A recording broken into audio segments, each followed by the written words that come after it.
All right. It will do it. My internet will call you bluff. So, good evening, ladies, lords, lasses, and all those in between. It is I, your humble game master, the deathly Shad, here today to bring you some more Rains of Vitrium content. Woohoo! Yes, amazing, awesome, cool. Here today with my lovely, lovely players. Agathar, say hi to the people. Agathar has made a return. Aww.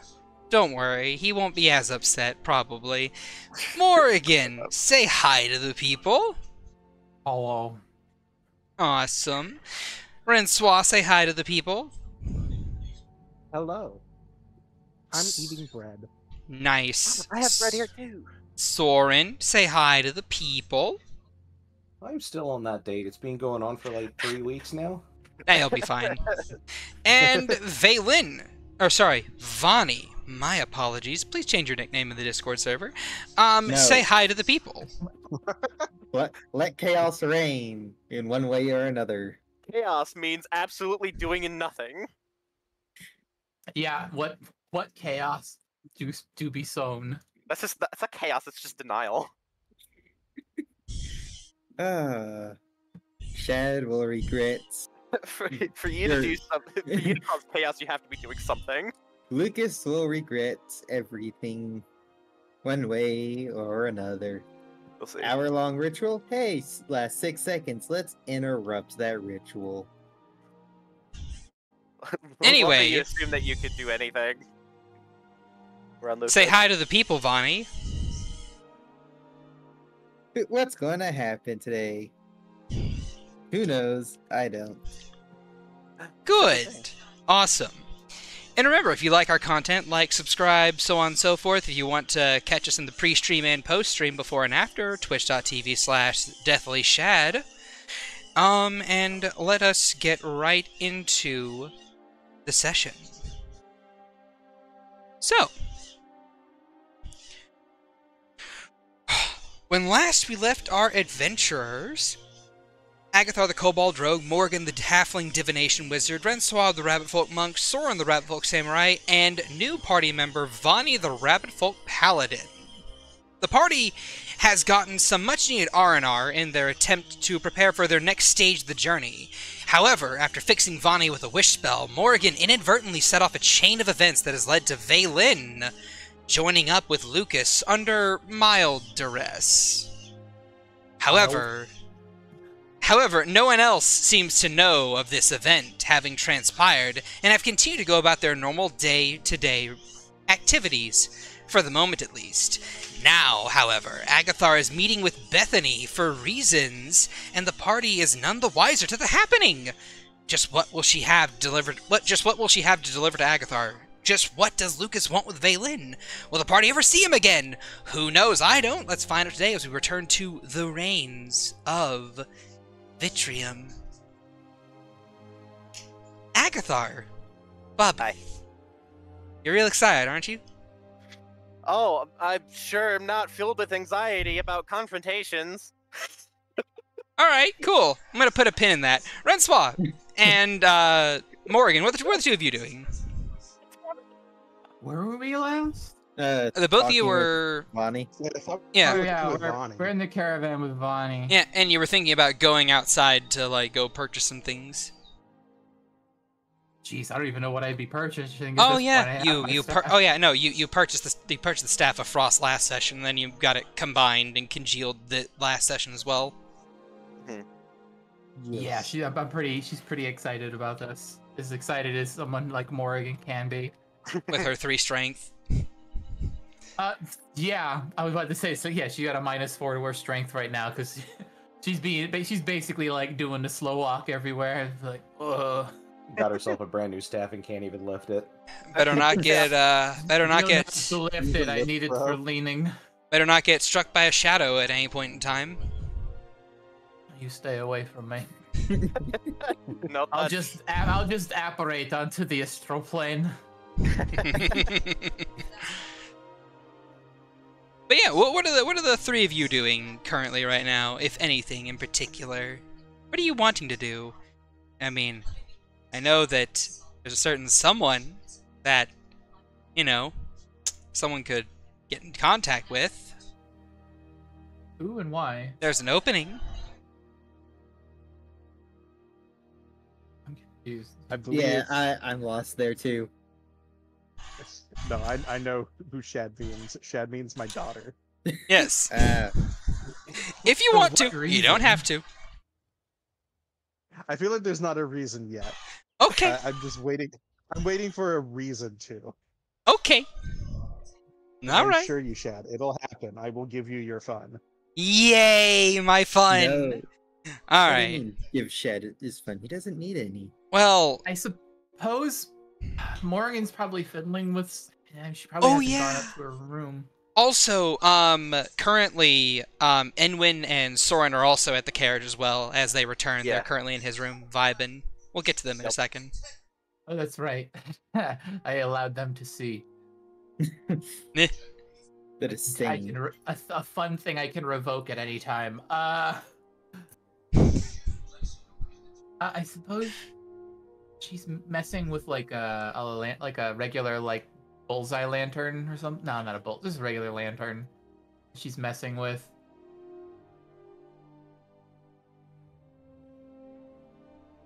All right. Popping out the glass and like taking it apart slowly on the table. And she sips from her bountifully endless cup of coffee. I say Rincewa is probably. Do you know what? I haven't used downtime to do in ages because we haven't had downtime in fucking months. Was Rincewa's probably like just at the living room counter practicing alchemy, All right. and like every so often, like would just bug Moria. Like it's like, is this right, or like what does this symbol mean? Sips her coffee and looks over. That is the symbol for muddle. For metal. So, Renswa, if you'd be so kind, roll me a intelligence check at advantage because Morrigan is technically helping you. Huzzah! There's that pure intelligence. Intelligence. Go. Burr. 19, okay. Very Yes. nice. Very nice. What are you trying to make? If anything in particular. I was figuring probably, especially because she's, just in the living room. Like, she's probably not doing anything. She's probably going through books and memorizing stuff. As opposed to, actively mixing something in the middle of the living room. Okay. Alright then.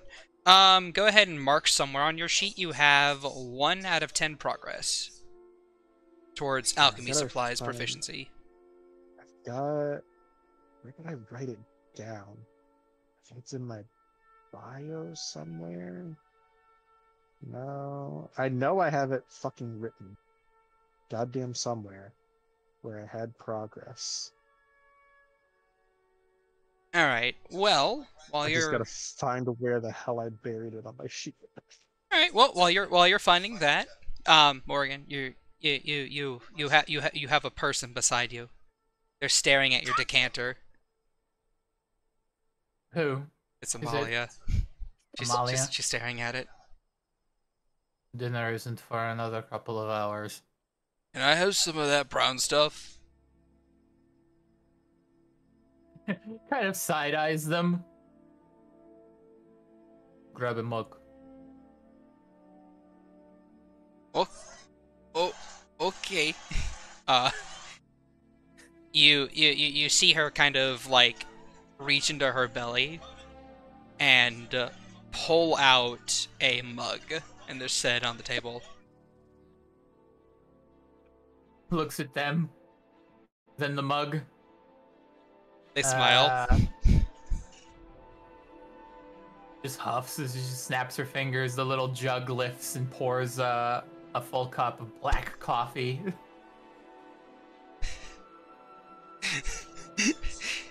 She she lifts it up and just kind of like pours it down her gullet, and you can kind of like see the brown liquid just like diffuse throughout this teal green slime in her chest and belly as it just kind of like comes in there. Like, have you ever poured like creamer into coffee and you see how it just kind of like, you know, goes in and diffuses outwards?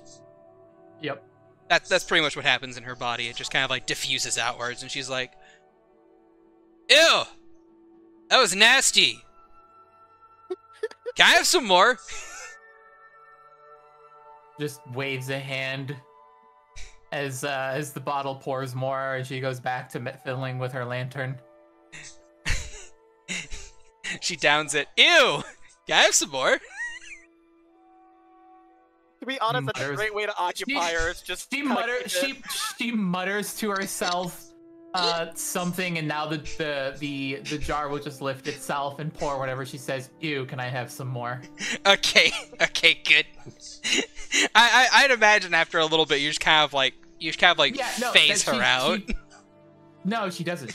She basically told one of the unseen servants to continue pouring whenever she says that phrase. Yeah, I know.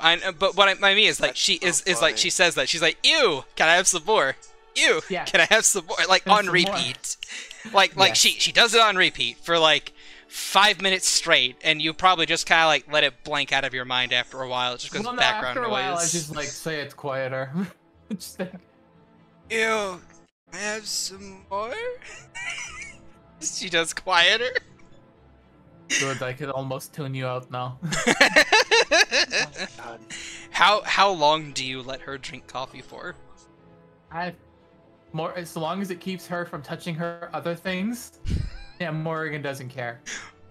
She's going about messing with this lantern. That is the true immovable object versus the unstoppable force. All right. I also have that infernal book next to me, and I'm trying to see if I can cross-reference some information about soul stones and essentially what kind of materials don't allow for them to collect. If any. Sure. You can go ahead and give me like a general history check or intelligence investigation check. I don't know. Both are about the same, so I'll go. Well, I'm looking at a book, so I'll go with investigation. Go for it. Okay, I can't find it. It was either at 4 or 5, so I'm just gonna say it was at 4 and call it 5 of 10 now. I'll just say 6 because I'm feeling nice. Huzzah. Oh, how good of Red. you! There's your he's in a good mood because he gets to fuck with me. Yeah, no, it's because I had done it when in character we had that like fucking like almost 2-month period when Agathar was indisposed. Yeah.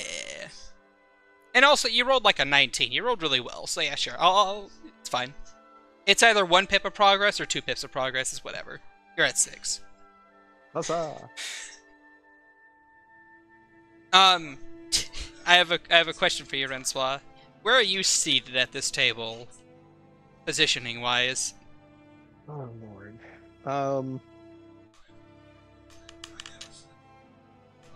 I was picturing probably it's like because is this the living room or the kitchen? Living room. The living room and the kitchen are literally connected. Yeah. I mean fair, but as opposed to like which of the 2 tables? There's one large like dining table, and then there's like a counter that Morrigan cooks at. So you're probably both seated at the large table. Oh yeah, I always pictured that there was a coffee table in front of the couch. There technically aren't any couches. They're just like big piles of pillows in these like lowered and higher areas. Fair enough. Then yeah, in that case, she'd probably have the chair pulled up at the dining room table. All right.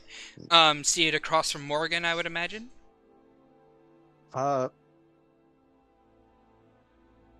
Probably like if Morrigan like square table. If Morrigan is on one side, Rensois would be like on the side of the table to her right, probably. I'm thinking it's probably a round table.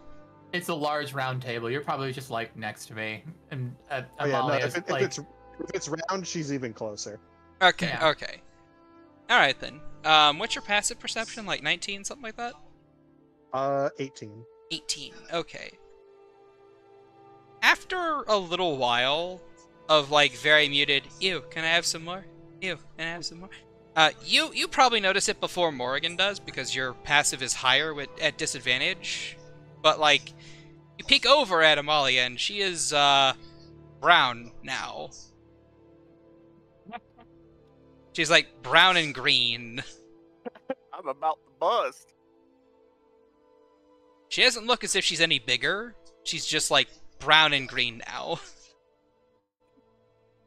And Yeah, like that's the fine. and like the more she drinks, like the darker her slime complexion gets. Someone's into that anyway. And Like, that's someone's fetish. I would also ask you to make me an Arcana check. Would you say she also starts becoming more bitter of an individual? It'd be so refreshing. Ooh. 19. All right. You see that she's currently twitching or starting to twitch and vibrate. No. She gonna blow. Oh no. Yeah, I feel like it's like the next time she's like, yeah, can I have some more? Red Swall's just gonna kind of very gently reach over and be like, honey, I think she's had enough.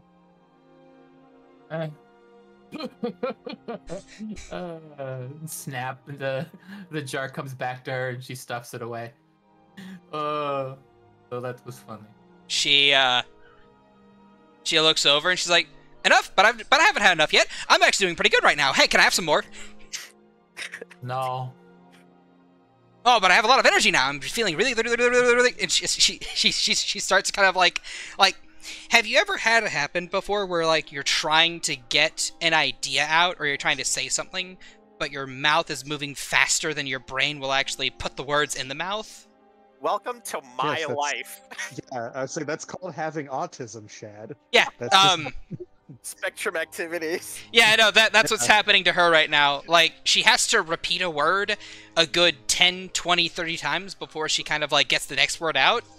So, imagine what I'm saying said at probably 4x speed and with a lot more repetition. So... I didn't know you made me an NPC, Shad.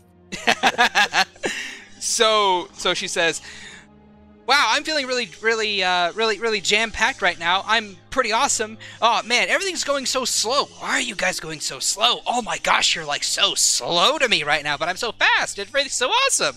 Oh, can I have some more? This No. is super haste. Actually, no. She says I feel so slow. I look at her and I go, Oh, no! oh. Oh, no, yes. And she's like, no, but why are you saying no? Oh, I was starting to get used to the flavor of it. It was so bitter and sucked, but at the same time, it made you want more. Like more and more and more and more. It's addictive even. Is that a word? Is it a word? Oh, yes, it is a word. I have a bigger word now. It's addictive. Addictive is a big word. I know big words now. Probably, I think. I don't know. What have you done? It's gonna be a fucking. There's gonna be a burn spot where Amalia was. I'm getting hoodwinked, the squirrel. Yes. Yeah. Or Over Fry the when he hedge. drinks the 100th coffee. Out over the hedge. Fucking. Yeah. just That's enough coffee just- for now. we're just fucking scrat at like default. and she's like, I'm gonna go by the sword now, and she goes, "Shung." like 1 minute she's there, the next minute she's just gone. Wait, She fucking said she's Roadrunner gonna go noise. bother Sora. Now I just Yes. snap my fingers She and said she remove was her gonna go ability bother- to oh, see. Oh, she my- slams oh into my the wall. God. like she Oh my she God. sprints off and just slams into a wall. She's like, "Ow, that hurt." Wait a minute. I give her sight back. It's just like leave Sora alone. Oh, okay, I'll go leave him alone, but I don't know where to go now. I have all this energy. I'm just gonna. She starts pacing in a circle. Go outside, take a lap around the city, at least 3. Okay, I'll be right back. And then she's out the door. Just That'll she take a comes back couple of 3 minutes. She comes back 3 seconds later. Okay, I'm done. You want me to do it again? No, damn it, you beat me to it. Want to see me go to that rocking back? You want me Wanna to see say me we do do it it again? again? Finally, my turn with the brain cell. So when she's left, Morrigan just goes back to fiddling with the lantern. She's like inlaying lead, like lead sheets into the interior of it. You don't think that's going to be a problem later down the line? Red Swan just lightly glares at Morgan, just like, "Did you have fun?" She kind of like blinks, lifts her head, and then looks. She looks to Red Swan, sees that look. I saved Soren and his date.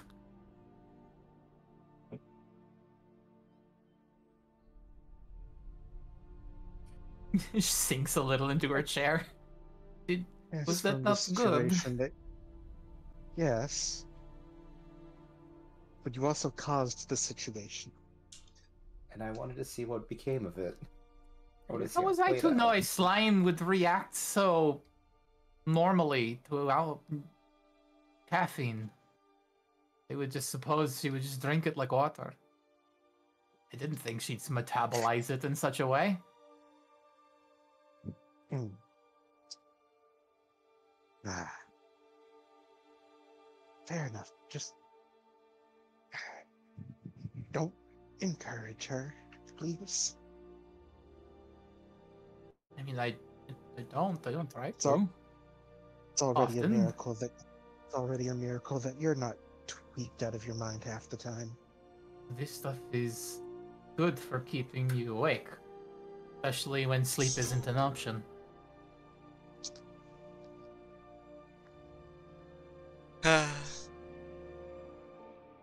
It is a bad habit of worse times.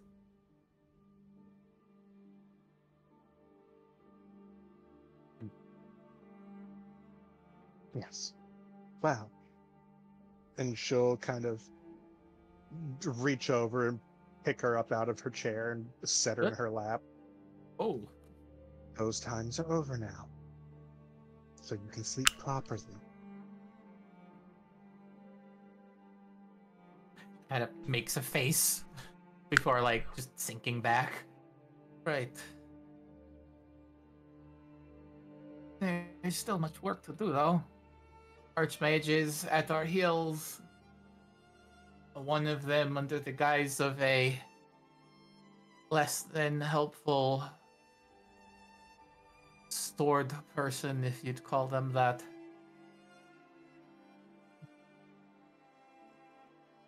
An entire nation of cultists. Just lots of horrible things. So I find it difficult to not keep myself busy.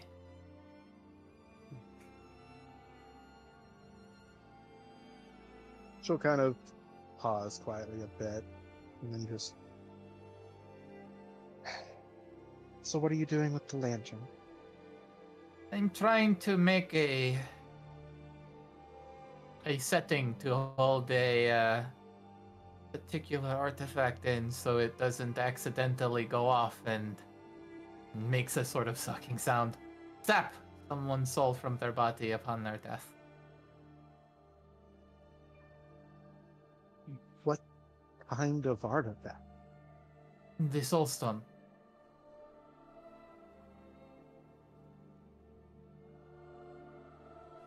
She kind of looks at you like, you should know this.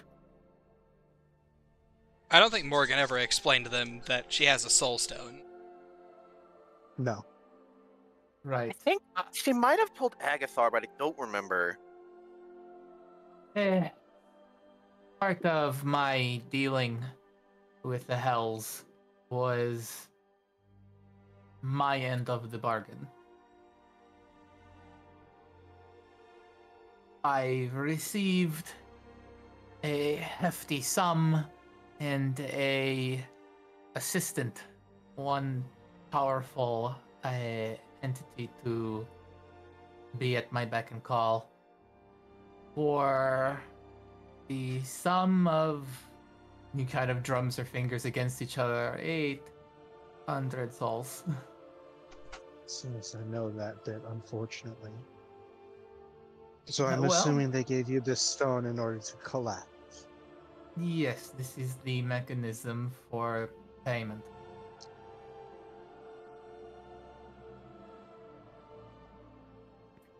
Wait, has it been collecting souls this whole time?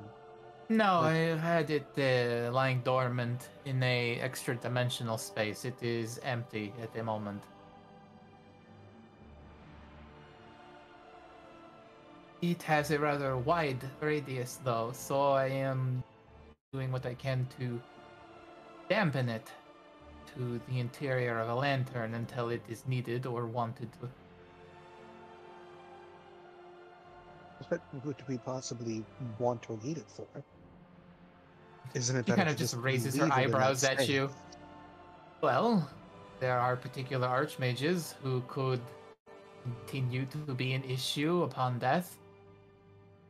Not your mother, I mean, like, the transmutation on and the enchantment, who I assume have more than one way to skirt by death. It's such an event where we are at odds, and we are fully, or at least partly capable of reducing them to atoms, or a corpse. It would be able to arrest their resurrection.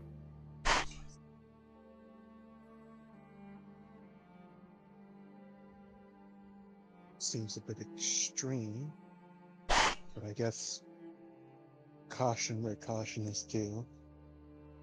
Well, it wasn't meant for this. It was meant for a far darker purpose. But I am one who enjoys finding a use for everything at my disposal.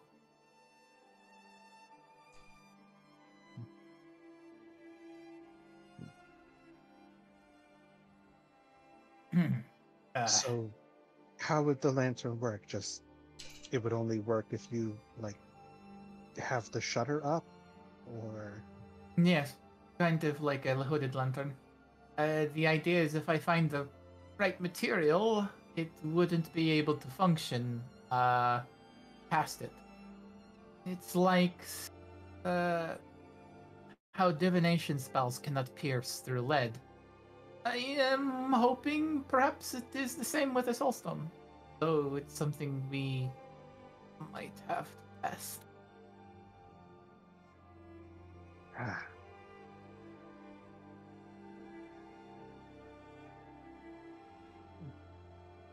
Well, I suppose we're bound to be dealing with ch-ldr-n again, so I suppose we're Individual. likely to have test subjects. Indeed. She doesn't look super pleased to be calling them that. They would look at you the same way. I am fully aware this is not glamorous or virtuous in any way, nor was the Soulstone's initial purpose. But I had to at least appear as if I am making good on my ends, or debtors may start arriving to hound me for my end. Devils send debt collectors. Kind of wavers At her least hands. in the tradition, like, I'm just imagining one knocking on the caravan door in a suit and tie.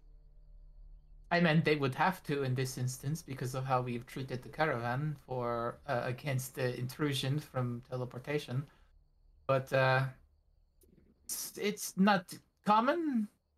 I have been told in the past those akin to the dark arts tend to get special treatment because they are acutely capable of skirting the rules in some aspects. And while I am lightly graced in such arts, I assume they would eventually just get tired of me stalling.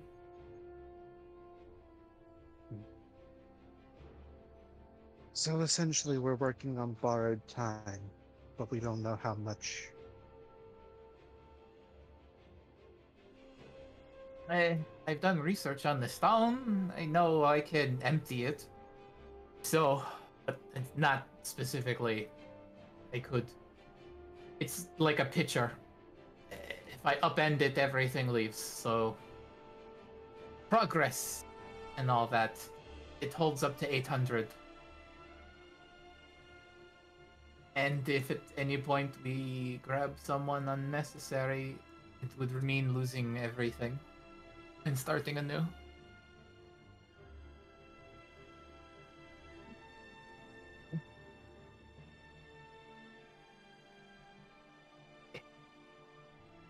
But these are all So what it's- ifs. Well, hopefully we'll find a solution before we need those what ifs. Right, of course. Certainly we will be perfect. Our group is more than capable of dealing with more than our fair share of dangerous magic users, and I don't believe a fiend would be horribly difficult to deal with in any other sense. No more than an archmage, and I've nearly spat in 2 of their faces. Also, as a very minor aside, Vani is sitting in the room. She sure is. If Hasn't she- said a word. If she wants to comment on it, Vani's just sitting there, looking between the two of you as you speak. How tight is You your know, grip the around paladin. the lantern? At the moment, it's just the lantern that's in pieces that she's like placing layers of thin sheets of like lead into with a couple of small wooden tools. You don't see a stone. Vani will pull out from her. Will reach for her satchel with one hand and with the other lift up her sword and use it to drag the lantern closer. I think metal pins would do better than wooden ones then. As Vani pulls out some smith tools. Just kind of side eyes you. That's dependent on the type of incantation. they are sitting at a big table. Vani could stand up and join, so that way both her and Morrigan could be on it. I would need some persuading to just let someone I barely know be like, hey, let me get in here.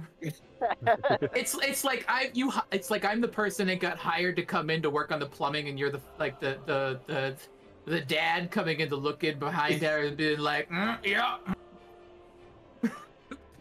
Be like, sir, I'm a professional, please. I said persuasion for someone you barely know. Half the time we need persuasion for the ones you do. That's also true. Well, if you think you know what you're doing. I am guessing. If you know more on demonology, by all means, share. Shad. Religion! Religion. At advantage because of your class. Okay, this is funny and very sad at the same time. You have a -1, don't you? No, I'm not proficient in it, and I- neither is it's Vaelyn. whatever. It's whatever. It's fine. You have advantage. You have a cleric and a paladin, neither of which are proficient in religion. Well, religion should be in-based. Look, religion's smeligion, okay? It's fine. More like religion. Got him. A 12? What you would know about demons is a few countermeasures for them. You know that protection from good and evil stops most of their charm and frightened effects. But you have to cast it before they use them on you, otherwise it just doesn't do anything against those effects. You would also know that silvered weapons are better than mundane weapons, because mundane weapons don't typically work on them all too well, if at all. But silvered weapons do, or magical weapons do. But silver will do in a pinch. You know things that are more associated with trying to kill them than with, like, deals or contracts they may or may not have made or would make. You know that on occasion they can make warlocks. But you've met some half-decent warlocks here or there that have made pacts with demons for their own reasons.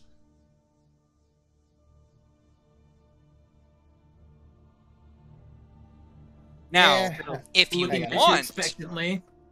you could roll me a Smith's Tools check. Query attribute. Intelligence. Bum, bum. God damn. Rip. I mean, you get a luck token. You haven't Yeah. you haven't worked with lanterns outside of like basic repairs where it's like, ah yes, I need to fix a door hinge. And Could like I roll religion? I say sure, go ahead and roll religion. Alright, I'll roll religion with my +9. I will remind you, you can either take the luck token or you can take the reroll. Reroll. Okay. Yay. Not much better. 14. I have a book on demonology. Can't I have advantage? What are you trying to get information on specifically? Because the book will help with certain information, but not so much with other information. Does that make sense? Sealing and warding. Sealing and warding. I would say no for this book. This book is more of an informative one. It could tell you how to kill them, but not so much how to ward or seal them away.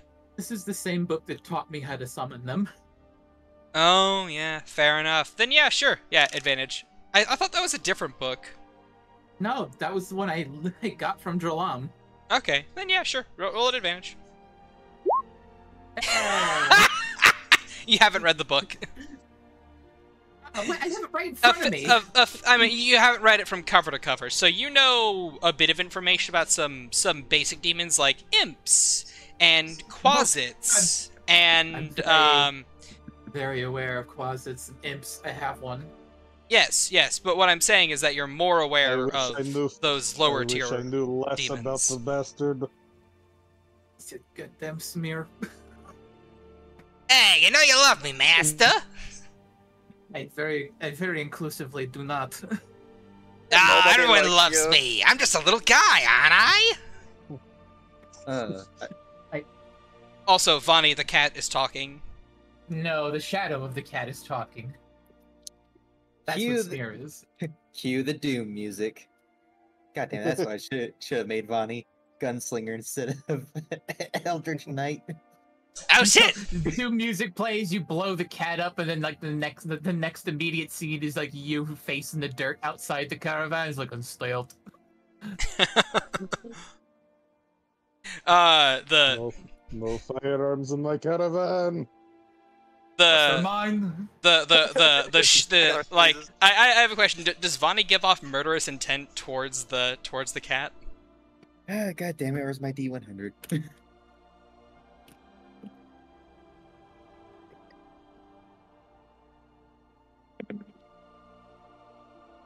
Not murderous, but more of stay in line or else. More All right. on the more You see the shadow just kind of like go, ah shit, cheese it, and like the whole cat just blinks out of existence.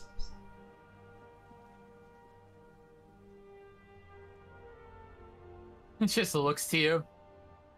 Don't bother my cat.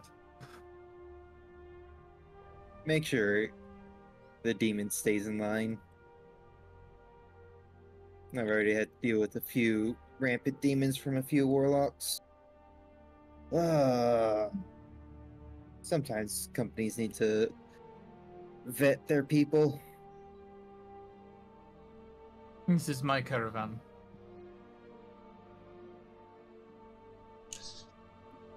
Fair enough. But still. Still not. Outside isn't. Well, if they are outside of the caravan and you have trouble with them, you have trouble with me.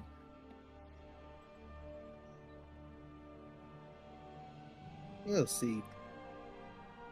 Again, just make I sure just- it stays in line. Just has this like moment of like, you are very much Vaelyn's sibling. I don't know what it was about the wish I made that made you just the female version of him. Listen, the player is trying. God damn it. He certainly is trying something. Look, he can't help but be edgy. It's his personality. Listen, this is not even day 2 of me playing this character, right? How you had like what, over a week to think about it? This week has been hell. I just imagine it's like Vaelyn with like a bad makeup job and 2 like melons under his shirt. It's just like demon's bad. It looks exactly like Vaelyn, but this one has like a red hair color in it. Oh my god. And this episode, Vani will be played by Vaelyn. I'm picturing Vaelyn. It's like, all right, time to sit down and differentiate Vaelyn and Vani, and then it's the fucking SpongeBob meme of just, all right, let's see what we got. I was gonna go with the Office. Yeah, Like, these are the corporate same- would like you to. Yeah. to differentiate these 2 characters, like these are the same character. all right. So, we're absorbing all the time. All right. You can move away from us to someone moving. else. Yeah. So as the 3 of you are just kind of like, bantering back and forth. Soren, Bobby, Yeah, to miss. what are you doing with Enwyn in your room? Oh, the You room is the only you reason- take her in. She looks at your Zen garden. She's like, "Aw, that's lovely. We have a sandbox. I like the cute. I like the cute little bush you have." I built this whole thing myself. I didn't think it would come out this weird. You like it? No, I think it looks really good. I like the like I said, I like that little bush you have there. It really breaks up the terrain. I like that. It's a bonsai. I like that big rock right there in the middle, next to the bush. Uncultured. If you want, Soren, you can say that it's a bonsai. Yes. He's just kind of like looking at her with an understanding smile. And he says, "It's a bonsai tree, but okay, that's I appreciate it." Oh. What's a bonsai tree? Well, Huh? he goes on like a 1.5-minute screed about bonsai trees, where they come from, It's like how to tend them. It's like insert 45-minute YouTube video. Yeah. You give her Just info the dump. you give her the video essay content, and she's just like, "Oh, It's like okay, it's like, should not have asked. it's really nice."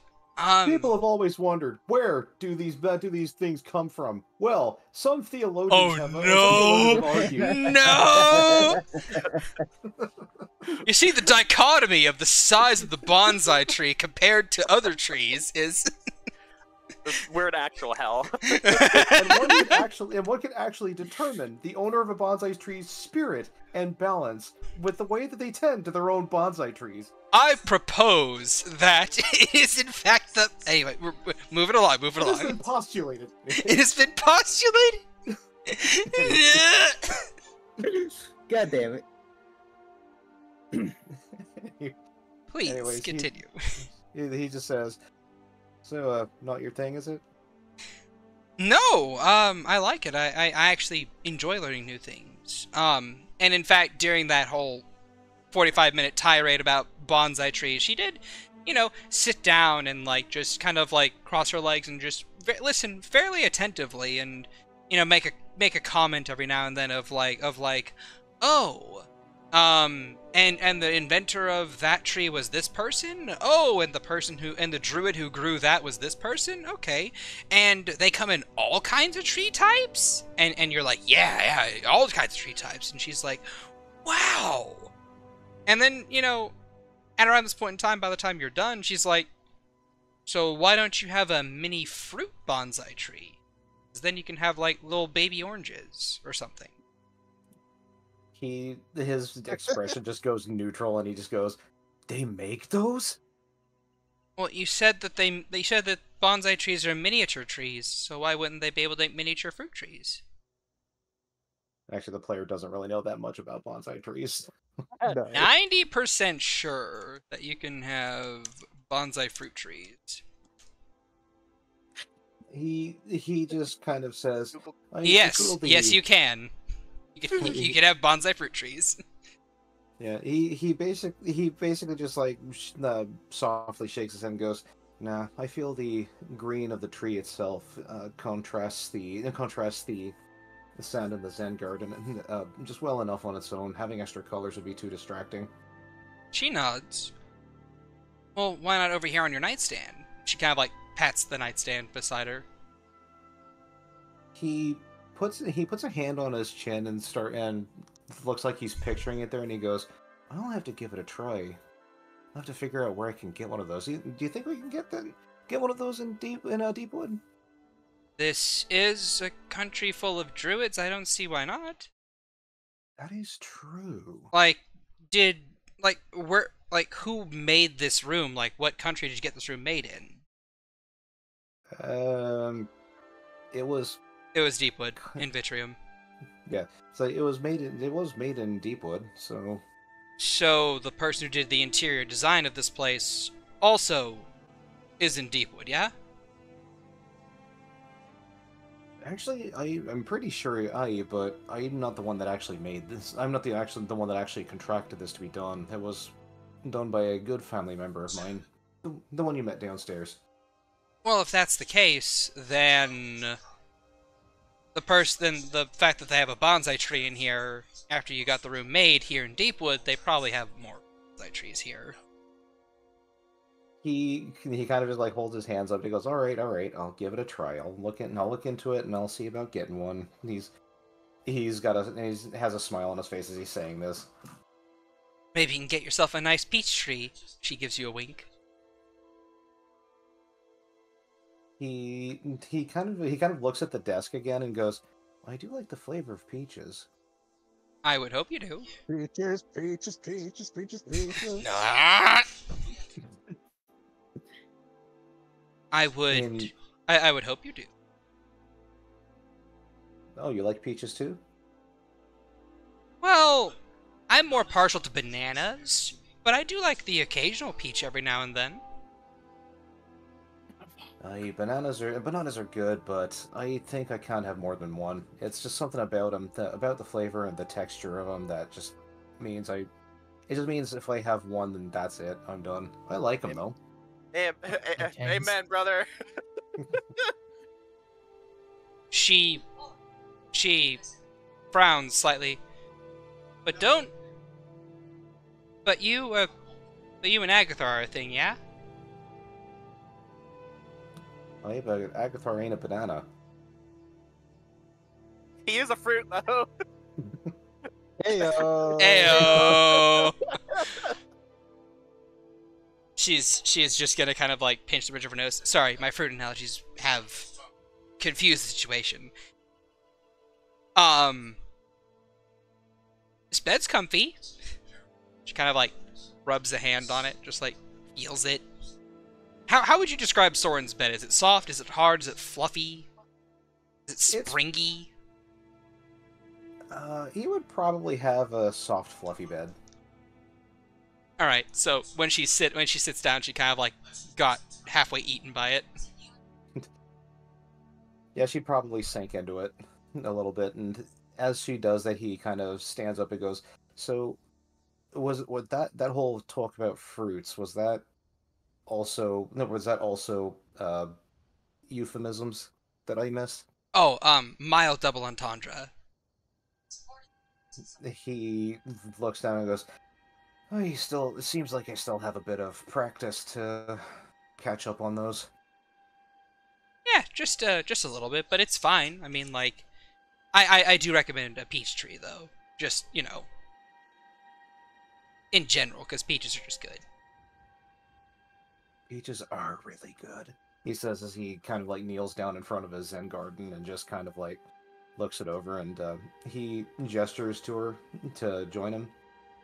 She has to kind of like rock a couple times to get off the bed, but she rocks and just like slips herself off the bed before walking over to where you are and crouching down beside you. Okay. And he says, "Would you like me to teach you how I meditate?" Sure. I'd like that. All right. And he essentially starts going through the motions of like taking his top off, but then remembers he's not wearing his kimono at the moment. He goes, "Right, that's probably gonna have to be a little bit different here, but that'll be fine." And he says, "I do this every morning when I wake up. It helps to center me and keep me calm throughout the day, as calm, depending on what else happens." And he puts his hands together and closes his eyes, and then like elegantly folds his hand into the gesture, and folds his hands together in the gesture that he uses to resemble balance. And he then just begins to breathe deeply, and he repeats his mantra and just says, "Balance in all things."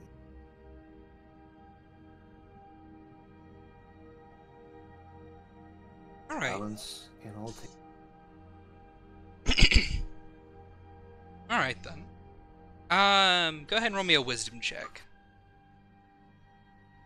A wisdom check. For the first time, it's not a disadvantage. Yay, it's normal. 20. Ooh! Okay. You don't really...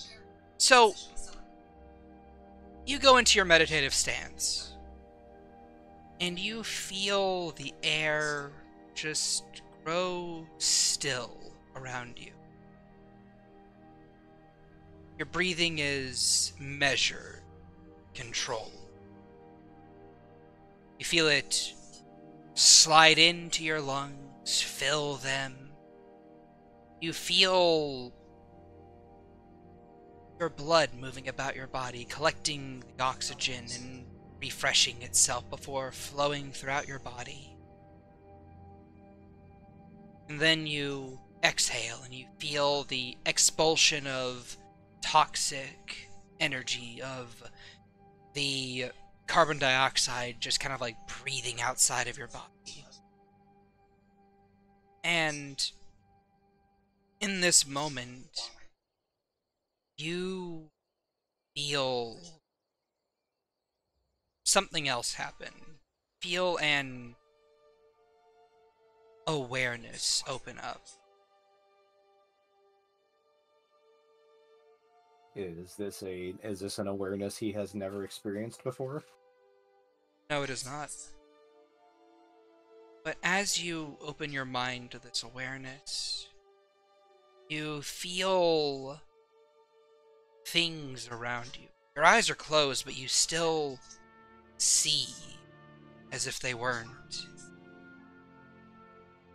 You feel the floorboard shift ever so slightly as Enwyn adjusts herself to take a stance similar to yours and begin to try meditating herself. And you can see this beautiful color that represents her. This aura of soft greens and gentle blues, with a slight tinge of purple, as she gets into position beside you. You feel the energy around you, the air itself. Feel connected, at peace with yourself.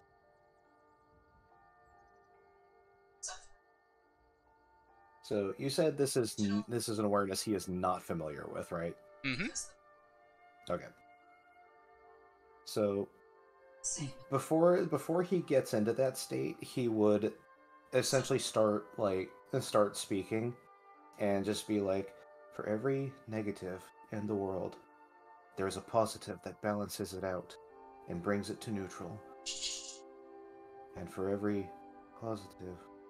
And as he reaches that state, he begins to just trail off.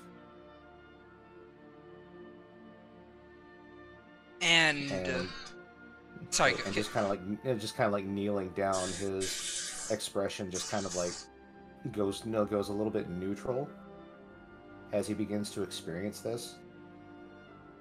All right then.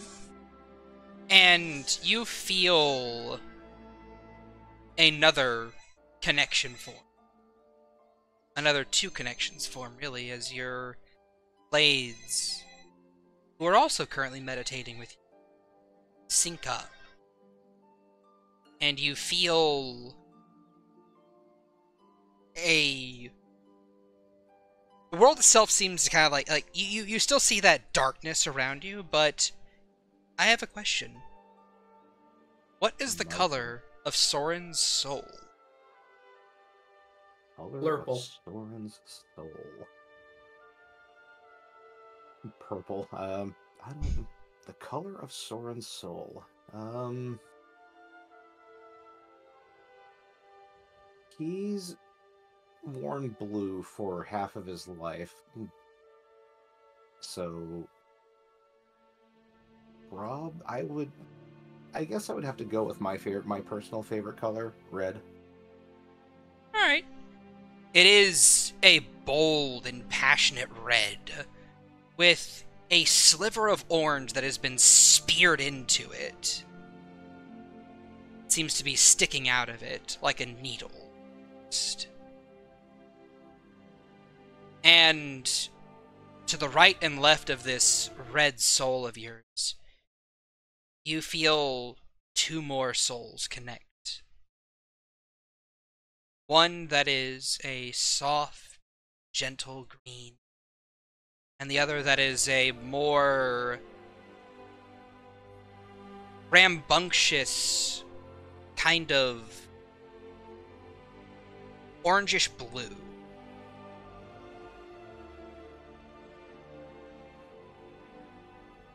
And as you sit there, you see these three orbs just slowly move closer to one another in your mind's eye. And you feel the three of them touch. And in this moment, you are utterly at peace.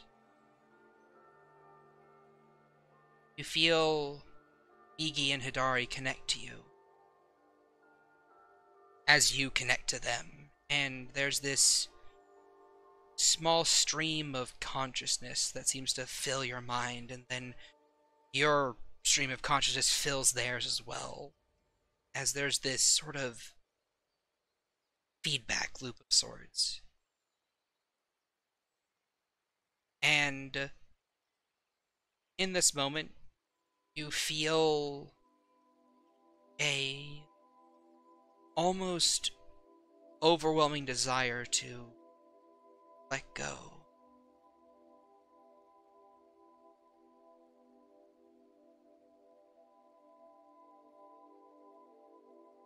Is Soren aware of what Enwin is doing at this moment? Or is he just completely lost to this? You are utterly lost to this, but you can see her soul. It's much farther apart from yours and your girl's. It is that same soft, like, seafoam green. A little hint of purple. A tracing of, like, nervousness to it. You can almost see it pulsing with a bit of flutteriness. Is it... does Soren feel it possible to bring that to bring that into the current soul pile? No, it is not. Oh. Soul cuddling. All right. Well, if he can't bring her into it, he's going to just kind of like. Is he able to respond out of this, or is he just? You can break the peace that you have found yourself in, or you can choose to let go. Those are your two options right now.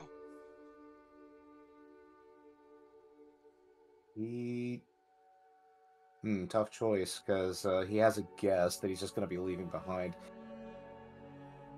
He's going to let go. Okay. He's going to let it happen. Roll me a 1d100. 1d100. 94. Is Soren right or left-handed? He's right-handed. Okay. You feel your soul and the more rambunctious one of the girls, Migi. You see the two of them along this Venn diagram swap. And suddenly you are no longer in possession of your body. Migi is. Oh. You are now inside the sword.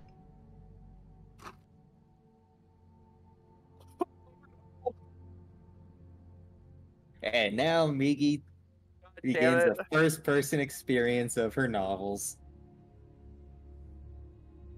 And Like, Migi's gonna take Can't over. have So it'll be like, I am going to roll a wisdom save for her to see what happens whenever she feels herself enter your body.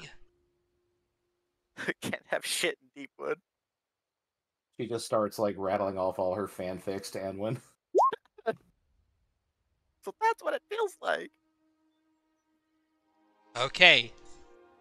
You feel your resonance shake for a moment, but it doesn't break just yet. But you feel a question from her. Can I?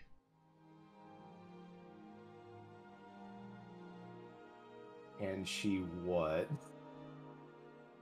Can she take over your body for a time?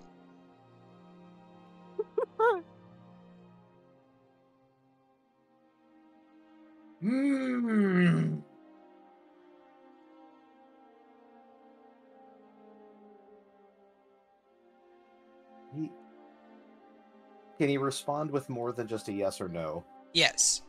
Like currently speaking, the two of you have like this shared mental state. You can basically transmit messages back and forth like instant speed. He's going to say sure, but at least tell Annie what's going on, please. You feel this ecstatic happiness just blossom forth from her. It's almost overwhelming as your connection shakes and then breaks. And you are now trapped inside of the sword that Migi was trapped inside of. Your new surroundings are that of a Torii temple with a few cherry blossoms along a tall mountainside. And you are utterly surrounded by God knows how many volumes of fan stories.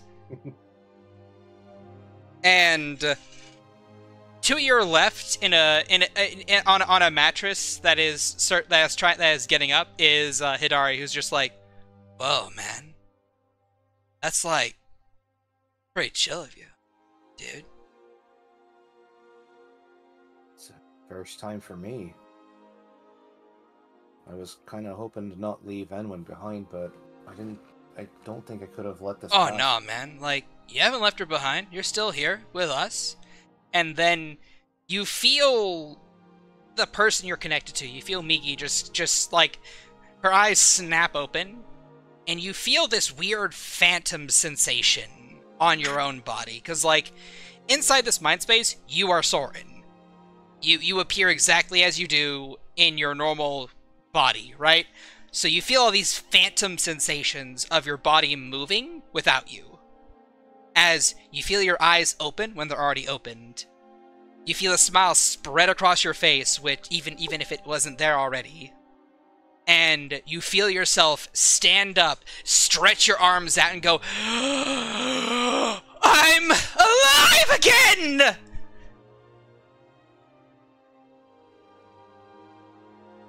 And at the moment that happens, Soren just kind of frowns in front of Hidari and says, probably should have waited for this to happen, huh? Yeah, probably, man, but, like, she's pretty happy, at least. She then kind of, like, sidles up beside you. So,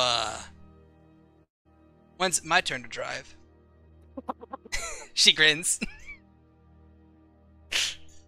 He kind of, like, playfully boops her on the nose and says, we'll have to see what your sister does first before I make that decision. Currently she is hopping about your room, just going, I'm alive, I'm alive, I'm alive, I can breathe, I can feel, I can touch, I can see, I can... Mickey. Oh, you're here. Oh, that's so weird. Is that what it's like when we do it? I guess, but could you please maybe tell Annie what's going on? Oh yeah, I know. She looks utterly terrified right now. Hey, Enwin. Sorry. Hey, sorry. My name is Migi. I'm one of Soren's soul blades. Lot to explain there, but basically, I think he entered such a state of resonance with us that we were able to kind of like, swap places for a little bit. Wasn't his fault. But whenever we swapped, I got a little too excited and kind of, like, broke the connection without meaning to. And he's in the sword now. And I'm fine. Tell her I'm fine. And he's fine. He's perfectly fine. We will swap back, or at least try to swap back, momentarily as soon as I go and get some candy. Do you want to get some candy? And Edwin's just like, what the fuck?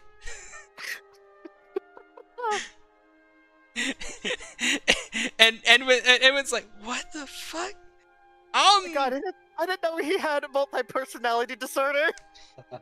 She kind of just like reaches into her bag and pulls out like some hard candies and says, I have candy here. Oh yes! And she's kind of, and you feel your body just like lurch forward and just like yoink whatever she presented to Migi, and she just kind of like just starts gobbling it up, and she's like, oh. You feel tears streaming down your face, and she kind of like pauses mid chew, like, huh, what? Okay, maybe you ain't overreacting, but try to rein it in a little bit. You just yoinked, and I feel like you just yoinked something out of her hand. Oh, I kind of did, but she presented the candy to me first. And Wynn's just like, who are you talking to? Oh, I'm talking to Soren. Oh, he's in, like, where is he? Oh yeah, you feel your hand go to your side and just shink, pick up just draw you from the sheath. Oh, here you go, you can talk to him. I just imagine she's just holding it by both hands, like in a position that most would be ready to strike. He says, "You can talk to him if you want." No. She pulled it out with a reverse grip, just kind of like unsheaths it and just like hands like the back half of the hilt to her. Just like, here you go.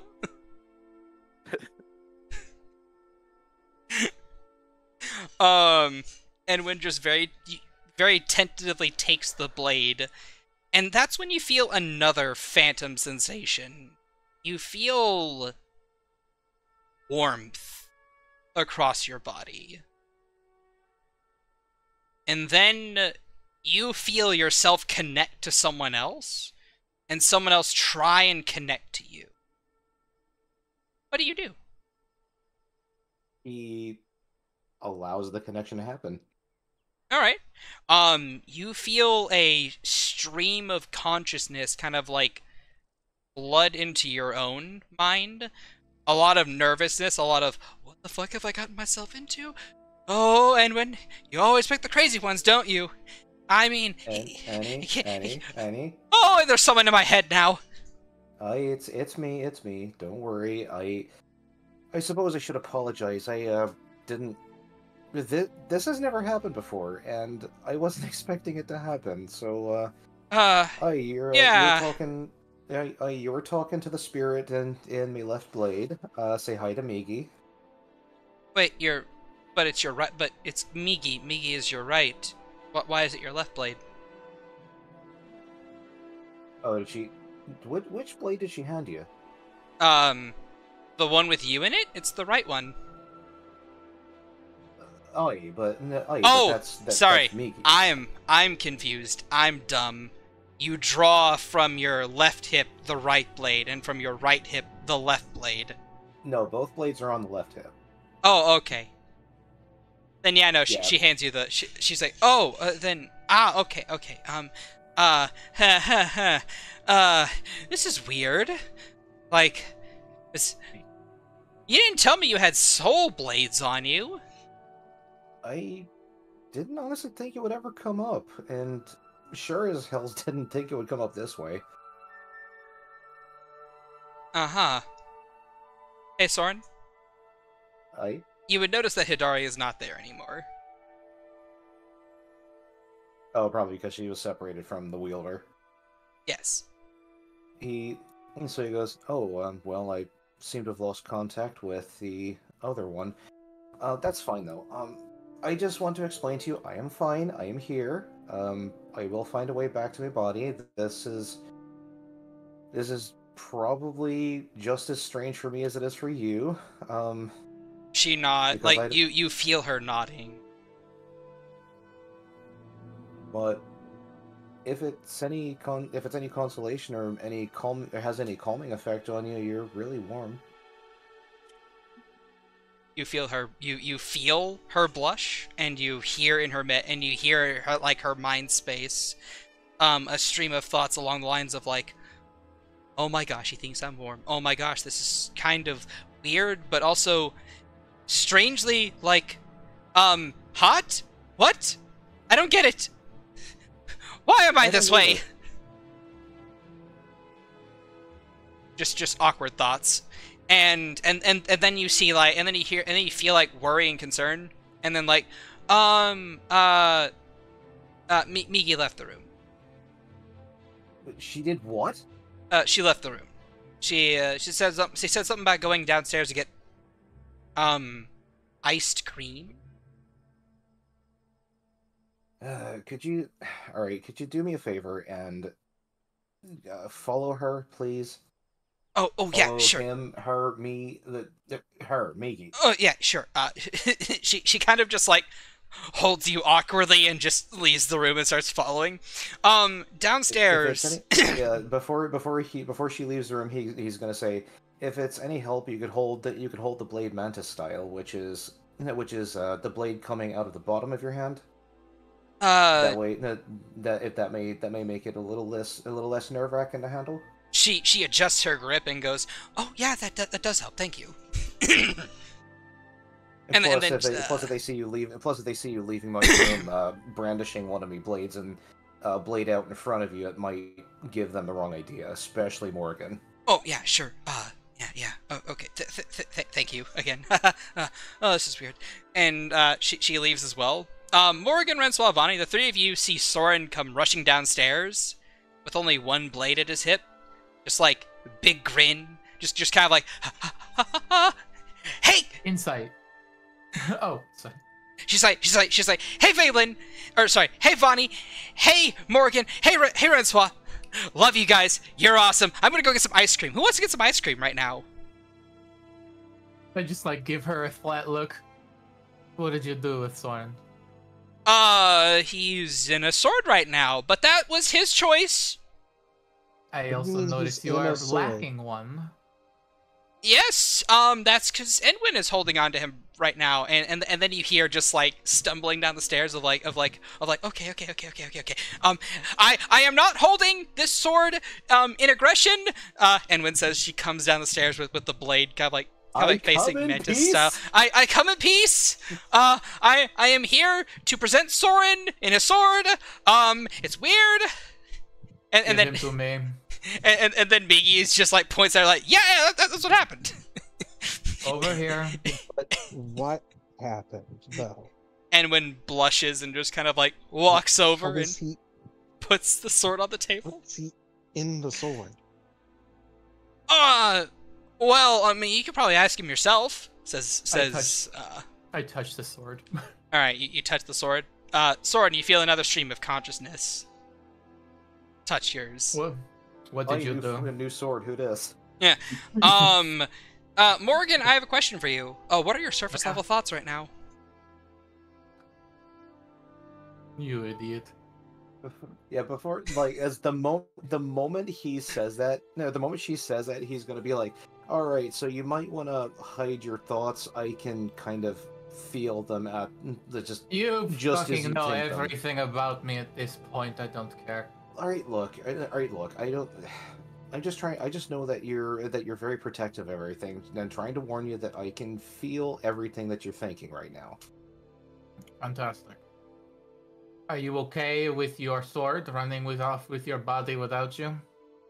Well, as long as she doesn't make a scene, then that's fine. She seems like, from what I understand, she's having a good time. You see Migi Sora in the background. You see Migi Sora in the background, just reaching for a pot and picking it up, and just reaching inside and scooping out some sugar before eating it raw. No, don't. I was just like, sorry, you immediately just feel rage. You put that down right now. Oh, sorry. I haven't had sugar in like forever. She cups it and puts it back. Mitts out of my ingredients. Oh, sorry. Forgot you were the angry one. Vani will just look at Renslaw. Is it always like this around here? You don't get to comment on this. Until a day ago, you were worse than anything you're seeing right here. Whoa! Exactly. You're going... There you go. Yes. This is a different timeline for me. So... There. Well... I don't care. Sorry, and if she's going out, you are going with her. I'm not babysitting a blade. I don't know how I'm gonna stop her. Oh, easy. I snap my fingers and she's blind.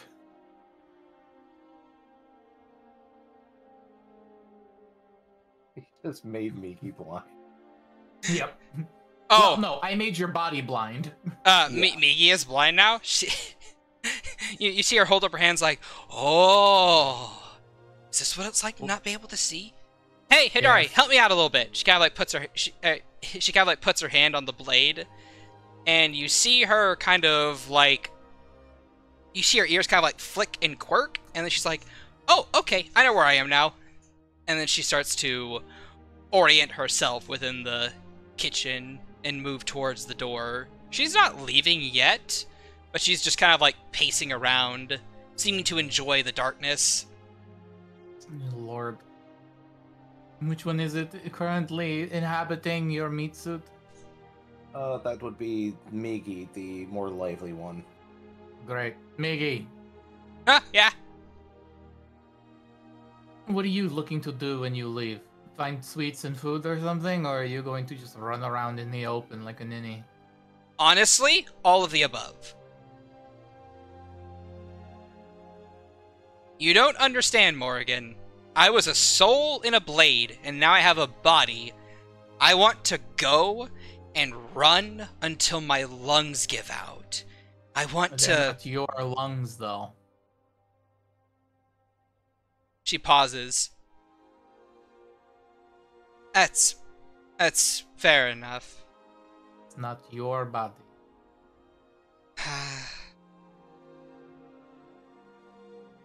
Yeah, I did get overexcited, Ari. She snaps, and she can see again as she slides the blade across the table to her. You want to go and have fun? You take the mind that goes with the flesh. I know. And listen to his advisement. I will. She looks to his date. And I think your date is over. Enwin just kind of like she's looking between like the sword and Miggy, and she just like shrugs. I suppose it is. I mean, it's fine though. Like, new person in a body. Congratulations, Miggy. Did Soren hear Mori say that your date that the date is effectively over? I would say she yes. She said, "I believe your date is over." Yeah, but did Soren hear that? Well, Soren, I would like for you to give me another wisdom check. Wisdom, go. Nope. Nope, you don't know how to use the sword yet. Currently speaking, the only way you can hear stuff is if someone who is connected to the sword is, like, touching it and saying stuff. So if Morrigan is touching you while saying that, then yes, you did hear that. I had slid the sword over to Miggy at this point before I look to them and say, "I believe your date is over." And yeah, no, you only catch the sound of Enwin saying, "Yeah, I suppose it is," as Miggy picks you back up and sheaths you again. Yeah, I suppose it is. She supposes what is? Oh, your date's over. What? No, wait. God damn it. Enwin kind of like comes up and just goes, hey, look, Soren. And she got like she gets down. You can't hear them though. So currently speaking, Migi Soren has Soren in his blade form sheathed, and he is connected to her now, so he can hear what she hears. Oh, fair enough. And also, Hidari reappears for you, Soren. And as I'm assuming, like, Soren just like kind of appeared in front of her like that as well. Yeah, she just kind of like waves. Hey, boss. And so shortly after that, his expression just kind of like just goes sad, and she just hears him go, "Wait, no." Oh, well, I mean, like, Enwin, you don't have to leave. Like, you could go out with me. Hidari smiles with a bit too much teeth and kind of like runs her hand through her hair, like, hey. Biggest like raised Hidari eyebrow. or Migi? It's Migi, but it's in Soren's body that this happens. This harem thing is getting out of hand. Enwin just kind of shakes her head. No. Sorry. Here, you and actually, you kind of like feel that she gets down on her knees beside your sword form, Soren, as if she has to be there to be heard. She kind of says, "I will pick up another date with you either tomorrow or maybe sometime later this week. You're not leaving immediately, right?" As far as I know, no. I was kind of hoping to spend a little more time with you tonight. I'm sorry it ended in the way it did. Migi relays what you said, and Enwin just goes, "Look, it's okay, alright? I understand. Soul trapped in sword, kind of wants to run around the body for a little bit of time. It would have been cruel and unusual for you to deny her that.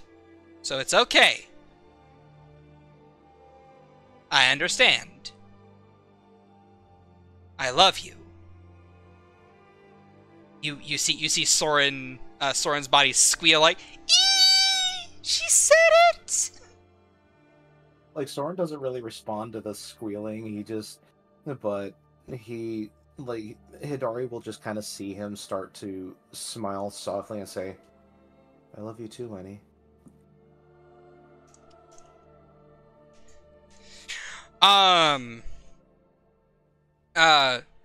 Migi relays that back to her, and she kind of blushes.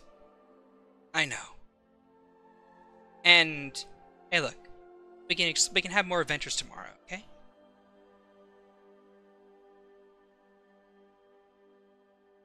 He he kind of chuckles for a second, goes, and maybe without interruptions too. Maybe. But hey, you let her have some fun, okay?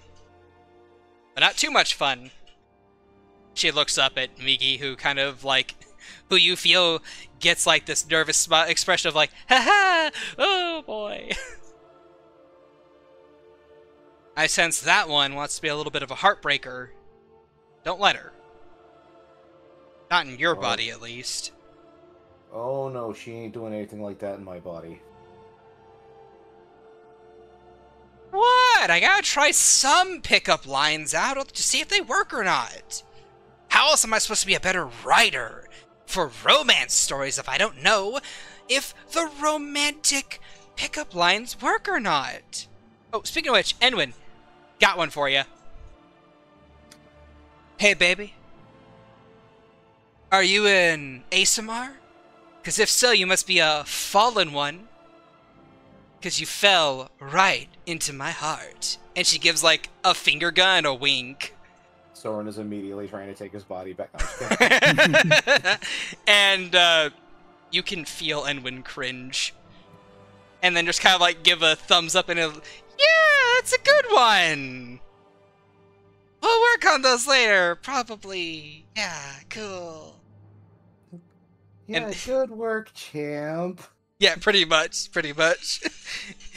and Mi's like, yes! That's one for the books. Anyway, love you, Annie. You're awesome. I'll make sure that he's back in his body safe and sound in probably tomorrow. I'll hold you to that. Tomorrow? Well, you know, you like to... I mean, like, you don't have much of the day left. It's like late afternoon already. What time of the day is it right now? I would say it's around like 5-ish p.m.-ish. He kind of gives out a sigh and just says, "All right, but just remember, the people here in this town know me. If they see me running around acting like you know, hyperactive, they're gonna be asking questions." Ah, got it. You know what? I'll act natural, and you feel yourself wink. And then you feel your body kind of go, like, stiff and, like, straightened, and then Migi's like, oi, oi, that's right. I'm Soren, honorable samurai warrior here. Horrible. He just looks at Hidari and just goes, "Do I really sound like that?" She does not answer. No comment, man. Oi, oi, I'm about to go get me honor back or something. Something or the other. And you feel yourself begin to, like, stiff, like, what's Wait, I never lost me honor. Well, I had to have some reason for going back into the city. Oh, I'm getting me honor back. And like you guys watch as Soren does like the 10-gallon hat, like cowboy style walk. Just like the wide waddle stance, just like whoop whoop whoop whoop.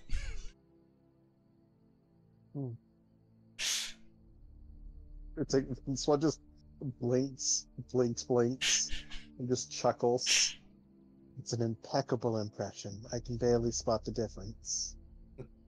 Oi, oi, that's about right. It's because I'm speaking to Soren himself. That's right, it's because I'm the real Soren. Ain't no one other that's not me. Exactly. And then they kind of like... No, you've got it. Go ahead. And they open the door and they leave. And then Edwin just kind of like face palms. You can really pick them. Yep, I certainly can. But you know what? It's fine. It's endearing. At least you know the relationship won't be boring. Welcome to the polycule. Thank you. I am not a part of it, so you know.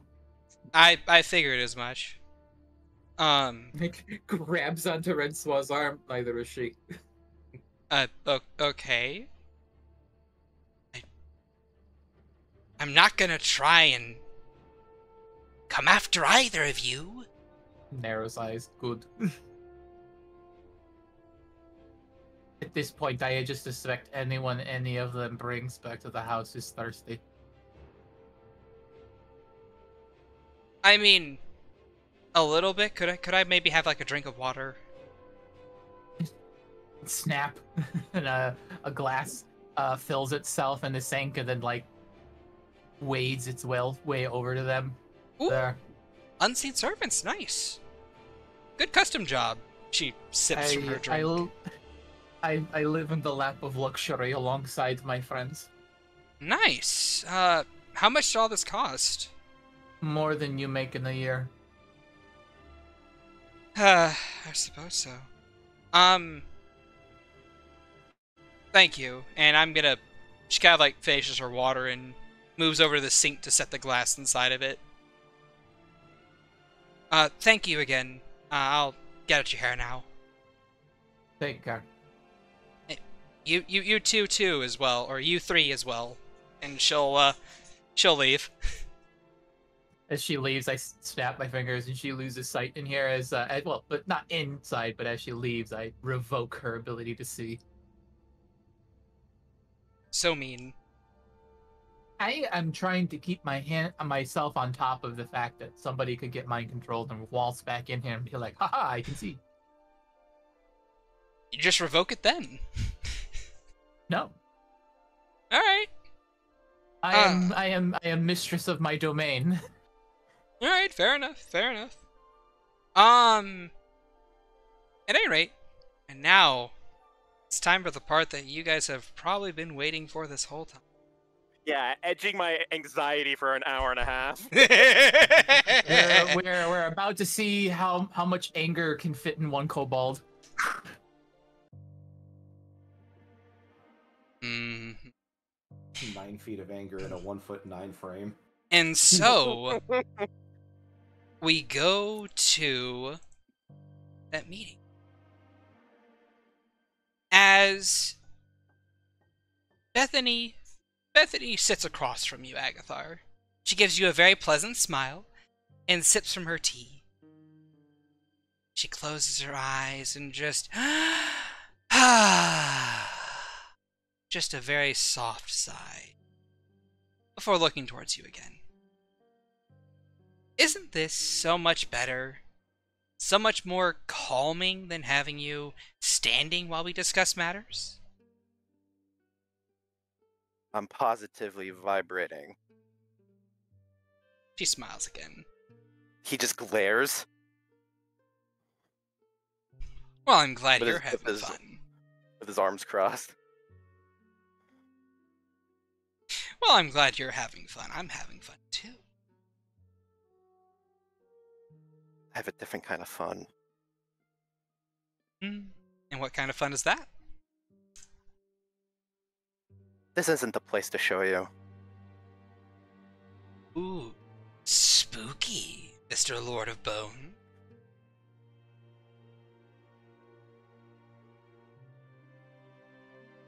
She sips from her tea again. She's actually flirting with him. Seems it caught fire. Or you do your research.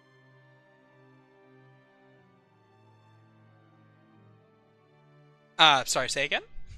Essentially, I guess it caught fire. Seems like you've done your research. A little bit. I like to keep tabs on my fellow linchpins. So that's what you call it. Yeah. A little bit. She sips from her tea again. Well, I'm here now. You got me to sit? So what is it? What do you have to rub in my face? No respect for formalities, I see. But such is the difference between our masters. Regardless, I suppose I should inform you that we will be borrowing Vaelyn for a month or so, since you have removed the contract binding Vani just before we were about to recall her for work again. What? Well, to add a bit of context to the situation, Master Lucas had him come with us willingly, and will not be using any of his specializations on Vaelyn outside of a simple sanctuary-based effect. While I realize you don't exactly trust us to keep our word regarding that, you should know just how easily we could have simply rewritten Vaelyn's whole personality and made him nothing but a puppet on marionette strings. If we wanted that, then we would do that. However, we are not.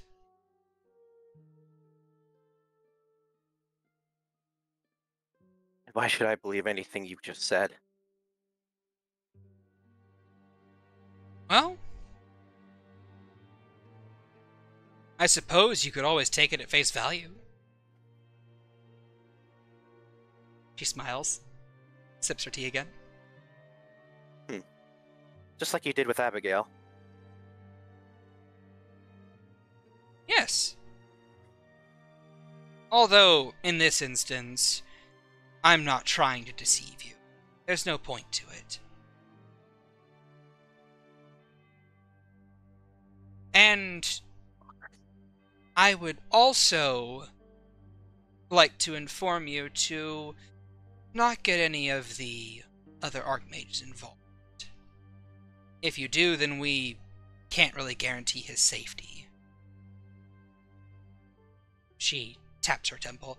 Your master may know soul and resurrection magic, but mine knows the mind. What good is a clone if the mind is utterly shattered and rebuilt from the ground up with an entirely different one? Then imagine the pain and horror that would come from having all that fine mental manipulation dispelled and erased. Vaelyn would be utterly annihilated to the point of being unable to eat out of anything more than a straw, unable to do more than breathe and blink. And I would know just how efficient Master Lucas is at such things. Vaelyn already kind of lived like that for about I a was week or two going in to Mir's eye. say, She... these two pictures are the same. No, there's a difference. You actually see her shudder a little bit before shaking her head. Just kind of snarls. And then you see her kind of like murmur something to herself. Can I try to catch that? Sure thing. Because all of his senses are just like on her. If you would like, I will also give you an insight. Sure. So perception of 13, and then insight of 11. Okay. Not very good. You would notice that for a moment there, whenever she shudders, she kind of like shakes her head, you get the sense of like PTSD there. Of like reliving something. Before she kind of just like shakes her head and mutters to herself, "But I'm the original and that was a simulacrum." Tell me, you trust your master a lot, don't you?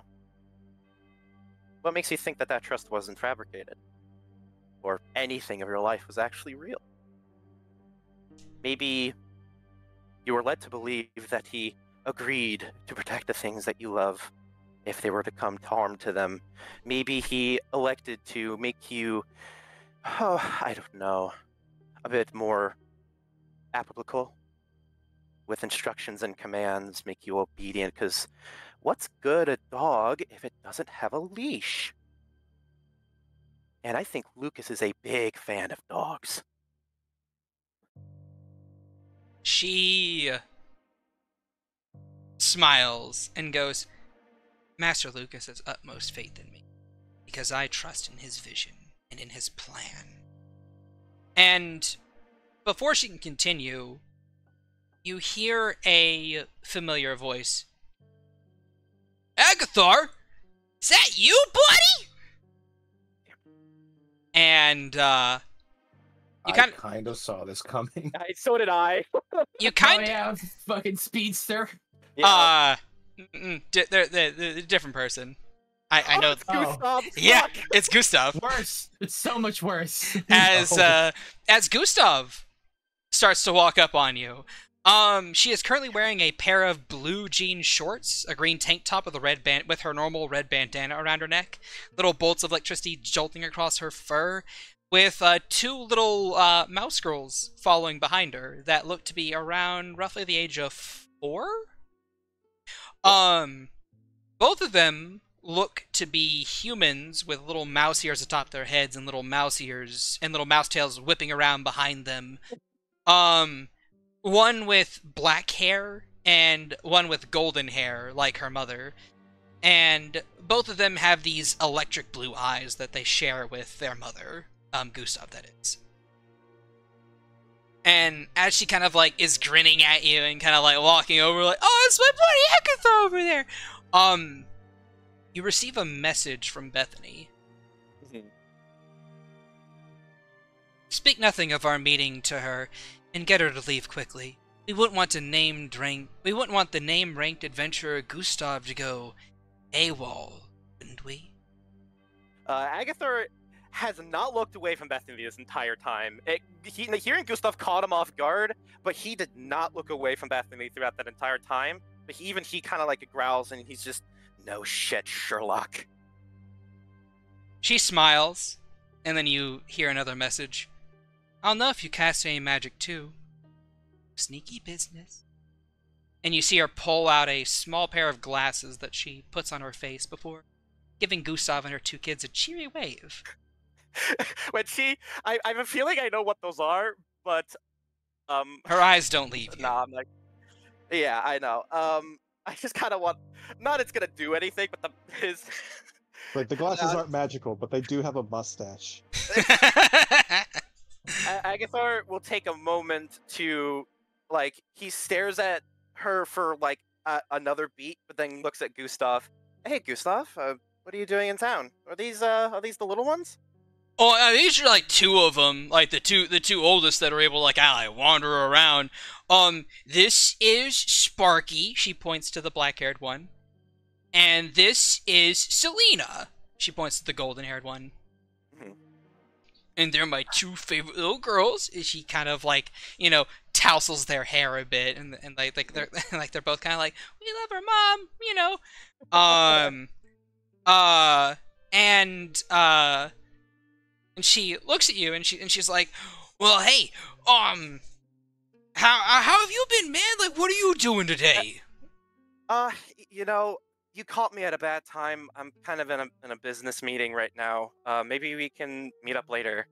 Oh. How about you meet me at the bar with no name with the little ones? Because my home's parked there. We can catch up there. Oh yeah, sure, we could do that.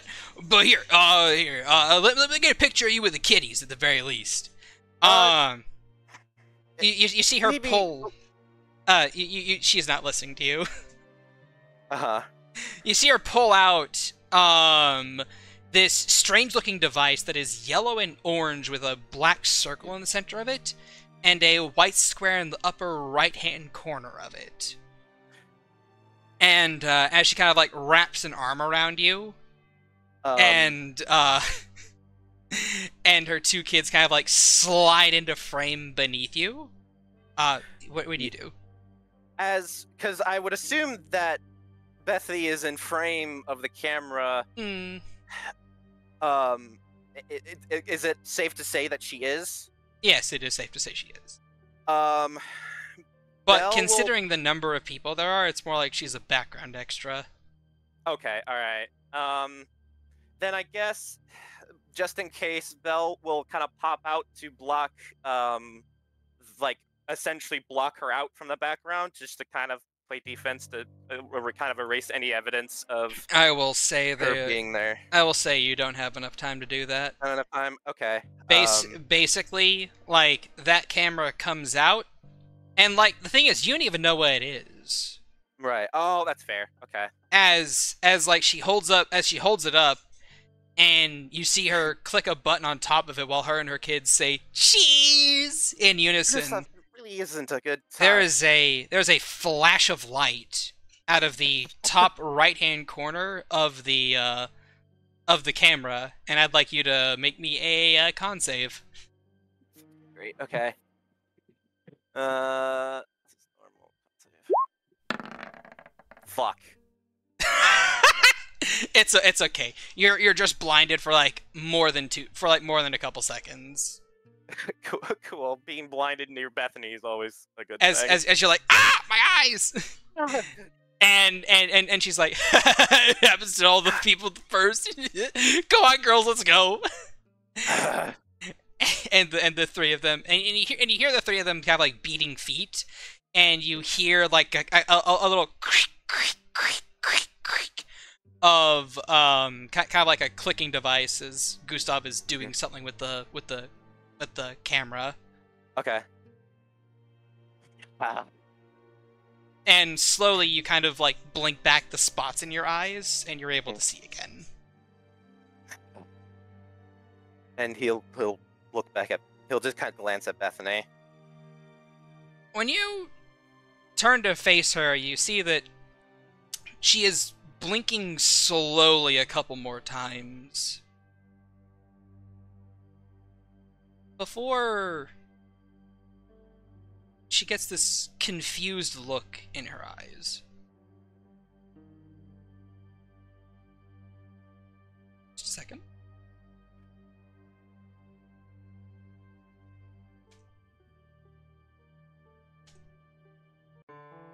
Shit, did Soy pull the trigger? And she looks down at her hands and slowly flexes her fingertips before looking back up at you.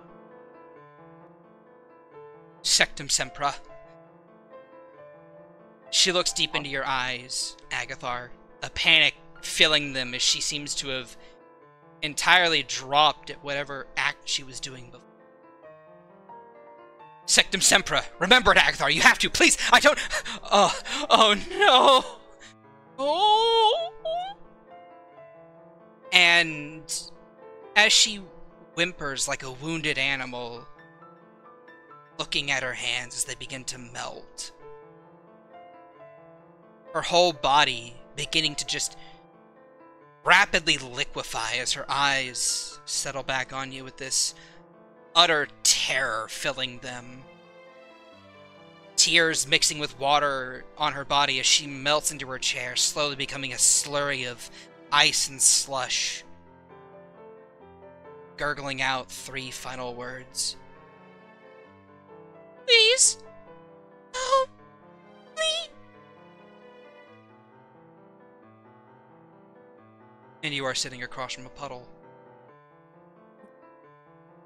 Check, please. What the fuck? What the fuck? What the fuck? He will, like, hop on the table and then, like, look at where the puddle she left. You see a lot of the nearby people who watched this happen are just kind of like, what the fuck? What? Sir, what did you do?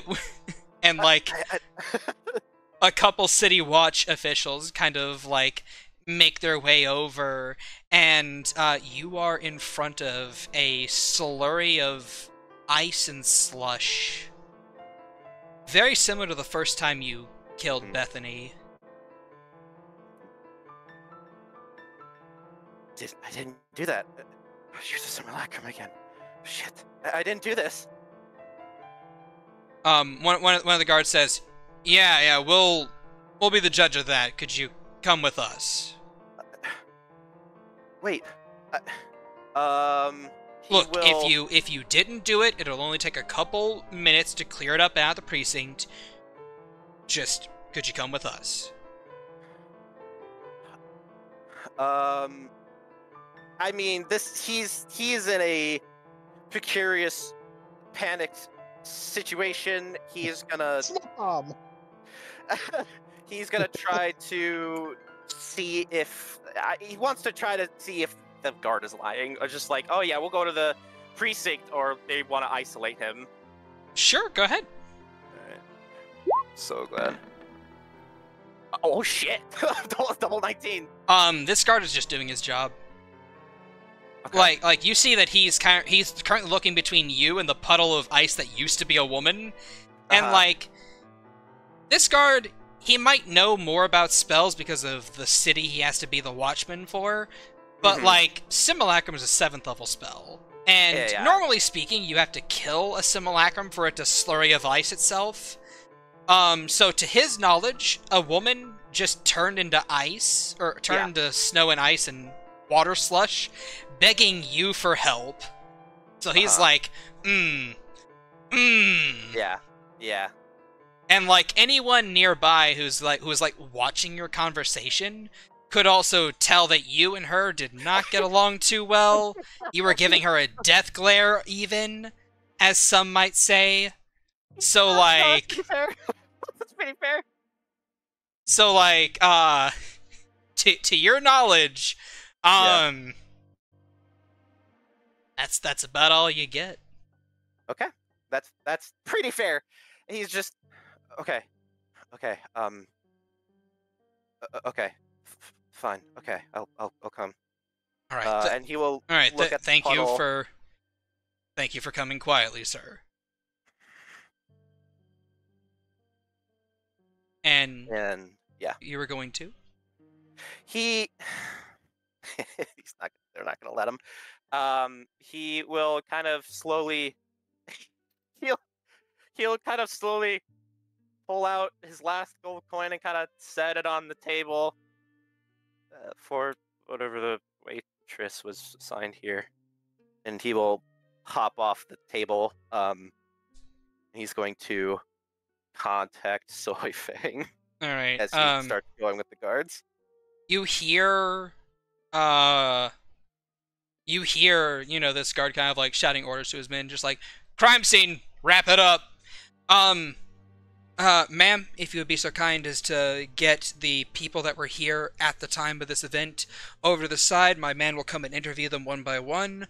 I'll need to get an interview with you and the manager, and you take this man to the precinct, get a truth stone on him, and make sure that he's telling the truth about his involvement with this situation.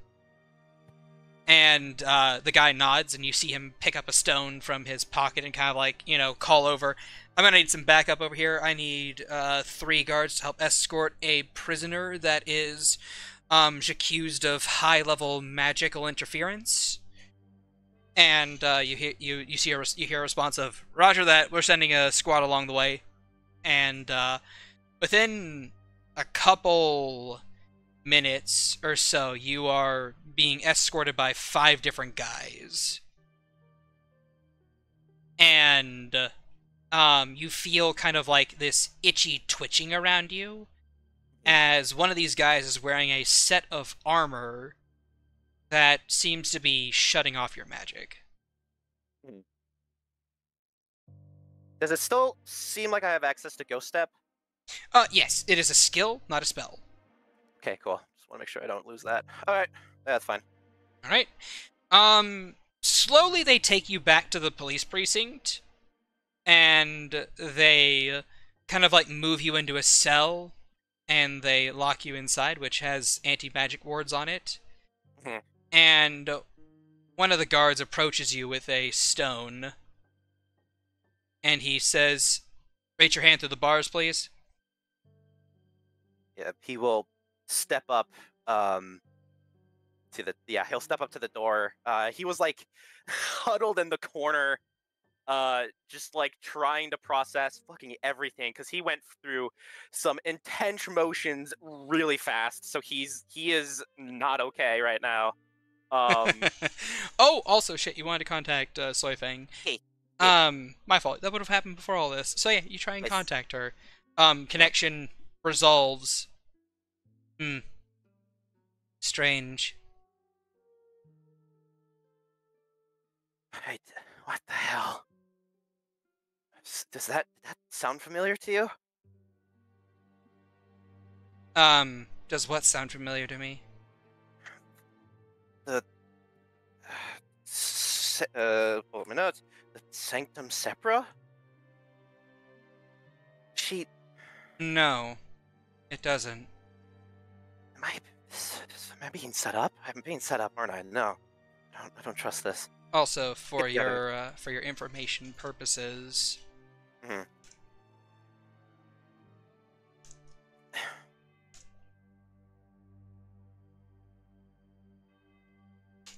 There you go. That's how you spell it. In the Discord. Is it Discord? Team Moon. Is it in the Team Moon? Oh, I'm not. Yeah. Info. Wait. Oh, Info. Team Moon info. Gotcha. Yeah. Okay. All right. I got because I wrote it down, so I'm gonna.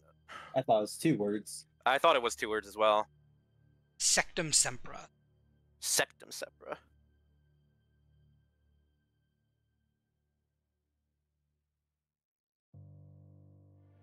Okay. And she just you feel her shake her head. No, not familiar to me. Okay. Well, I still have ghost step, so if it gets bad, I can get out. Can you let the others know what the hell is going on?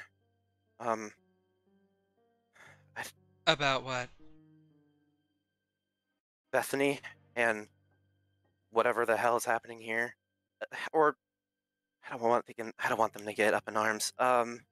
No more lone shit. Just tell them everything. You'll be able to tell them yourself. I don't think they're gonna hold you. I know. I don't trust this. God, I feel Do you like trust Vaelyn. me?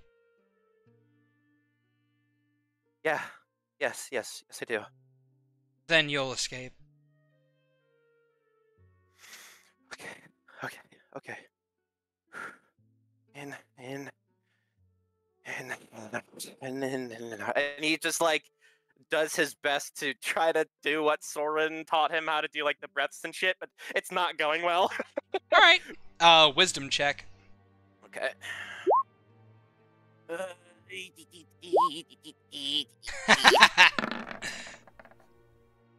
An 8. 8, yeah. Yeah, I know it's not going well. Yep. He's panicking. You're kind of like, and then and then you get put in the cell, and like the guard says, put your hand out the cell. Yeah, he will. Just don't. And Agathar just says, don't touch. Well, it'll be fine. We're in the cell. And he very gently lays the stone in your hand. Mm-hmm. Now, I would like for you to tell the truth. Did you destroy that simulacrum from earlier? I didn't. The stone glows blue. The man nods. Do you know who destroyed the simulacrum? Only speculation, but I don't know directly. Stone glows blue. Are you associated with the individual that destroyed that simulacrum? If having a burning hatred counts, yes. Can you clarify? As in, are you a personal associate of them? Do you work for them? Do you have any care or love for them, or are they an enemy of yours? Enemy. I try to be as much of a dissociate as I can be. The stone glows blue. Okay. Then, I suppose you're free to go. Do you have any further details about what happened? Yes or no? Is his hand still on the, Yes, it is. Hence why he specified yes or no. Right. Nothing that I think is safe to share. Do you feel you are in danger? No more than usual. Yeah, it's like, don't take this the wrong way, but I always feel like I'm in danger. The stone glows blue. And the stone turns neon. And then you hear the stone say, "God damn!" Shit looks like it's from Tron. Yes. It just explodes. Yeah. Mr. Simpson, do you understand the law detector test? Yes. Blows up. It just glows so bright, it just goes fucking white. Alright. Anyway, it glows blue. And do you feel that we in this precinct can help you with this? No. Yeah, you just Stone glows blue. wrong way. Yeah, don't take this the wrong way, but no. Alright. It's above my pay grade. Can I talk to the police chief, if that's possible? Miss Rivendell's currently out. She is spending time with her husband, Mr. Maxwell. Wow, that was fast. Well, I can't say that. He Stone glows blue. he did die. Yeah. She Yeah, felt he there was did. no time like the present. That's honestly, yeah, I thought the same. Okay, thank you.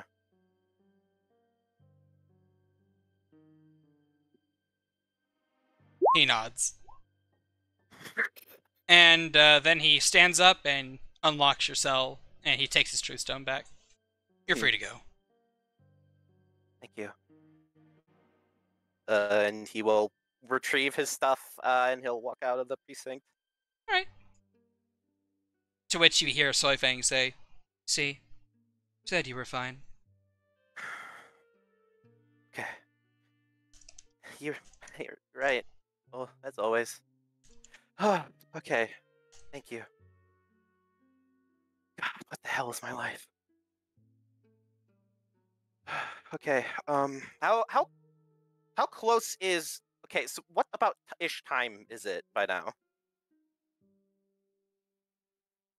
I would say it is around 6 to 7-ish in the afternoon. Okay. And Thief of Rains wants to meet at midnight. Okay. Yes, and I have a question for you. Would you roll a perception check for me? Sure. I sure can. 16. It's not too bad. You currently hear a... But I don't know what you mean by being a public nuisance. I was just trying to have fun, but then I got all slow and stuff, and then you guys caught me. As you see, as you kind of like turn and look, and you see like 6 different guards are dragging Amalia down the street towards the precinct.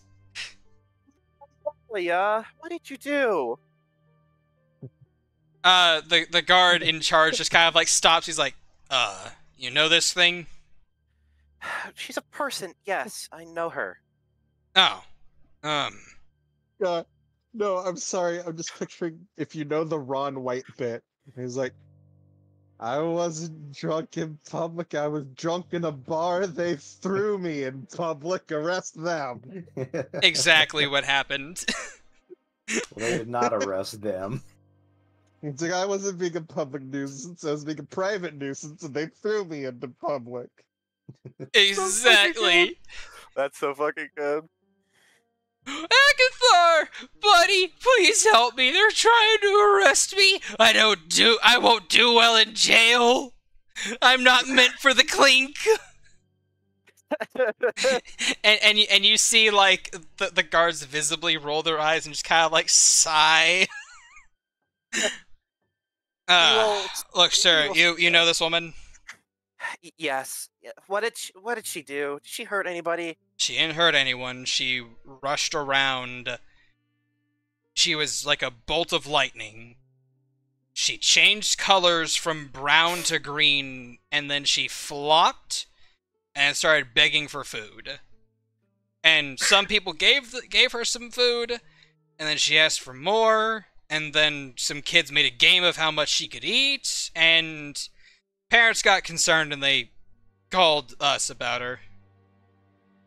I tell you, it was a setup.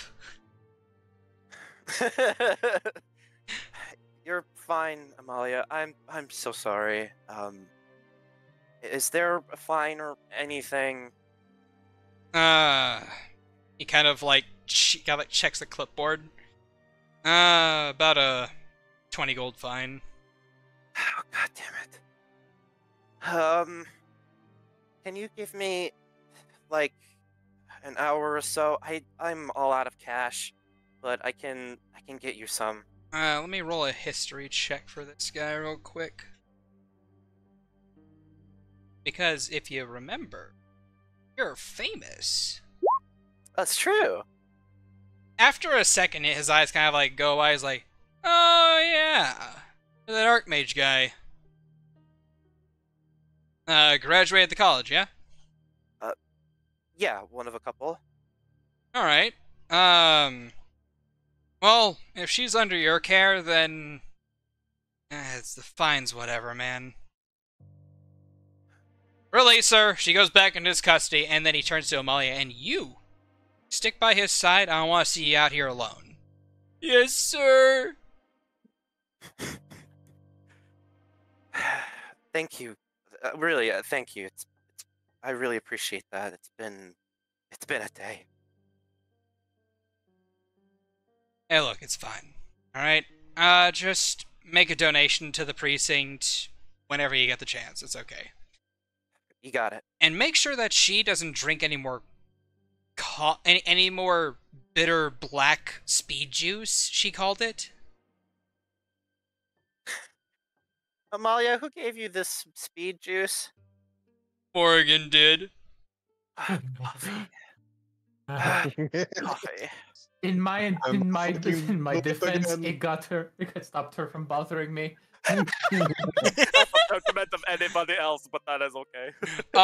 You see the guard captain just kind of like make a note in the clipboard, Morrigan. And I assume you know who this Morrigan is? Yes, she also graduated from the tower. We don't have any recent graduates by that name. It should be under Percival or Percy. Alright then. Hemlock. Alright, gotcha. We'll adjust the paperwork. Thanks. Hey. Anytime. But yeah, no more bitter black speed juice, as she calls it. Yeah, I'll make sure that she goes clean. I hated it, but I couldn't stop drinking it. It was kind of, I don't know how to explain it. Malia, He just kind of like walks over to her and just kind of pats her. If she's like still kind of splattered on the ground, he'll pat her head. She looks up at you, and you see her eyes kind of like flicker this orange light, and you hear her whisper into your head, You would be proud of me, Agathar. They went to grab me, and I ragdolled on him. Looking really close, God, it looks like Agathar's aged 20 years. He looks so tired and like... Pretty sure 20 years is just dead for a kobold. Yeah, exactly. That's why he looks like shit right now. No, it's not. Kobolds live to be 120 years old. They're fine. If they don't become cannon fodder. Yeah. Nothing bad happens to them. Exactly. Nothing bad happens to them. But he does not look... Actually, I'm going to give it deception because he likes to hide his mood. He does not look okay. It looks like he just doesn't have the energy to mask how sad he looks right now. She then stands up. She's like, "Oh no, buddy, are you sad?" It's a long story. Let's just go home. Okay. Do you need food? I'm sad when I'm hungry. Literally what she says. You aren't yourself when you're hungry. Grab a Snickers. When we get back, when we get back. Want me to hold you in my big arms? Please. Okay. She'll, like, pick you up with her larger hands and just cradle you like a little baby. He just lets himself go ragdoll. He just stares into the air. Oh, that's what I did when the police came for me. I just ragdolled. They had to get, like, 6 people to come carry me. I'm really glad that you ragdolled and you didn't fight back. Well, why would I fight back? That's just mean. Doing their jobs, you know? I know, but some people wouldn't be... Some people don't realize that, you know? He will pull out... He still has a ration, I think. He'll pull out a ration and he'll just kind of slide it into her. Yay! arm. Food! You want some happy juice? I think I can make some with my belly. I'm okay. Oh, Well- okay. Maybe Oh. later. Okay. Do you want the hypno juice? I can make that too. I'm sorry? Hypno juice. What does that do? It makes you go all woozy-eyed and sees colors. Like a kaleidoscope. It doesn't work on me. Where did you get that? I can make it. I'm too tired to unpack that. Okay, let's just go. Okay. She just she waddles back with you. And, give me a high or low, Agathar. Hi. Hmm.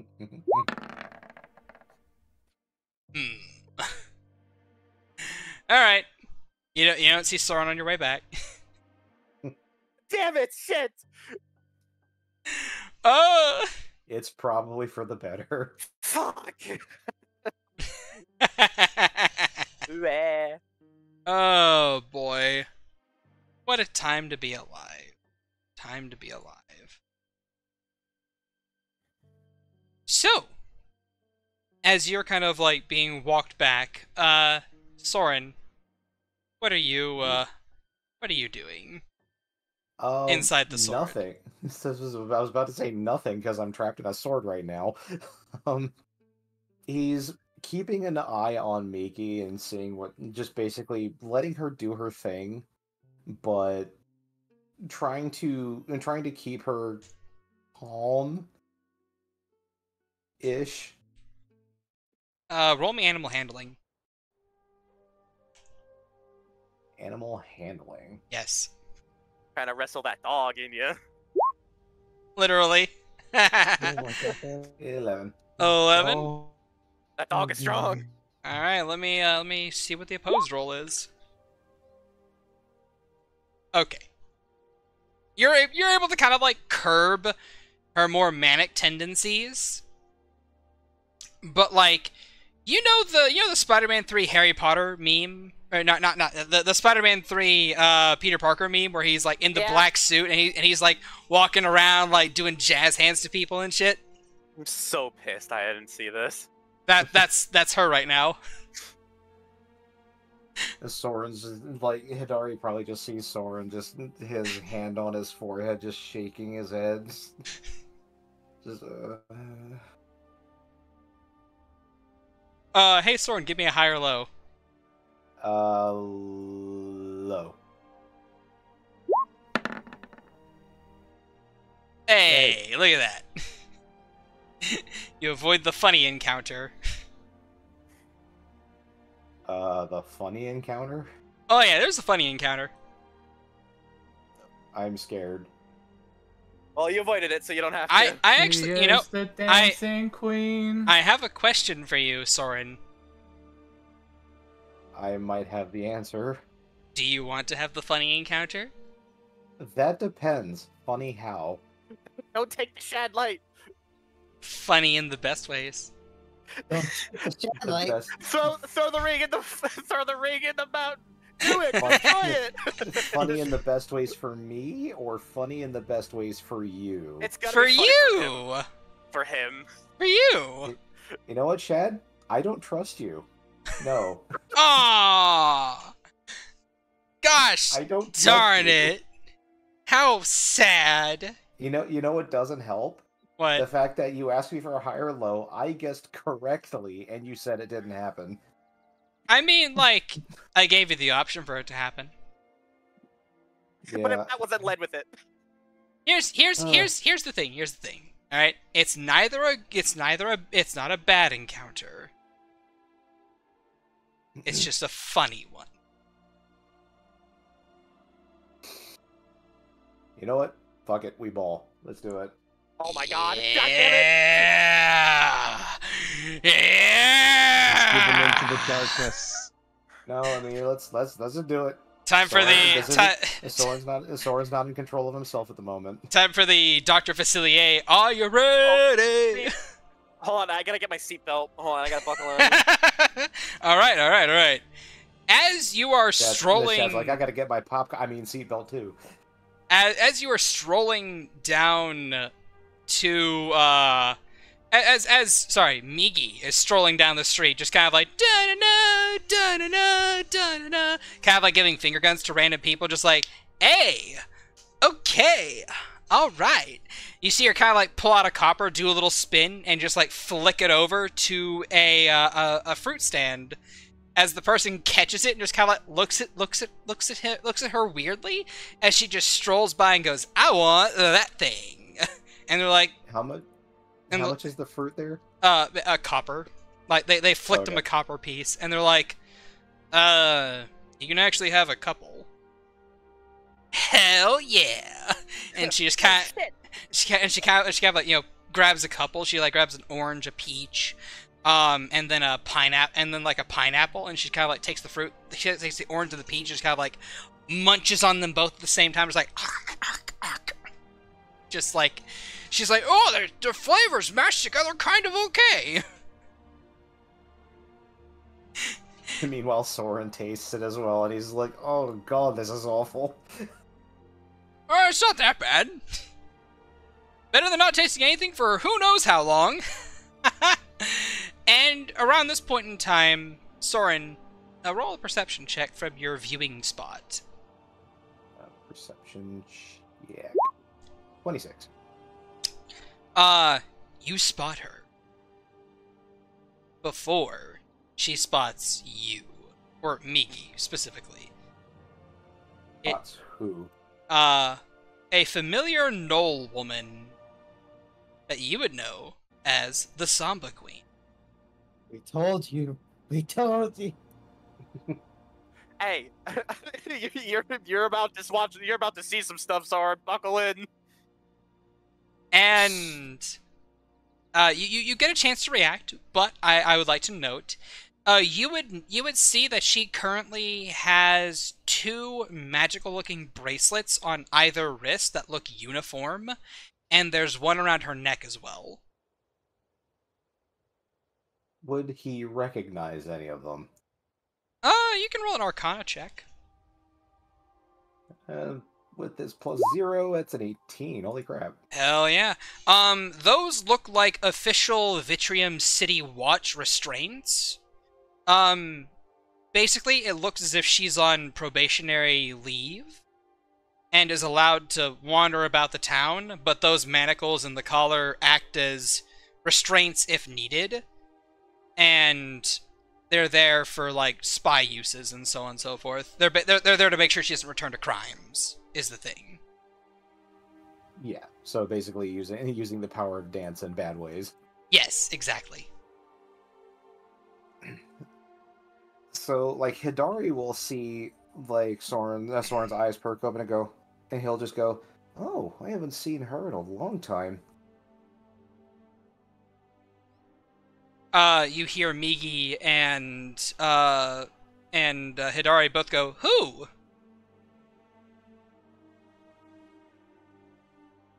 In unison. Soren's gonna smile, and he's just going to say, "Hey, Migi, how do you feel about dancing?" Oh, I'm loving it right now. You want a challenge? And he's going to try to direct her attention to Betty. Alright, roll me a wisdom check. Oh. Okay. I will roll an opposed check from her. Alright. You manage to turn her head with your body. And she's like, whoa, that's weird. You feel your body shudder slightly. And then her eyes lock onto Betty, the Samba Queen. And you feel yourself smile broadly, and she's like, oh, the star of our first fanfictions.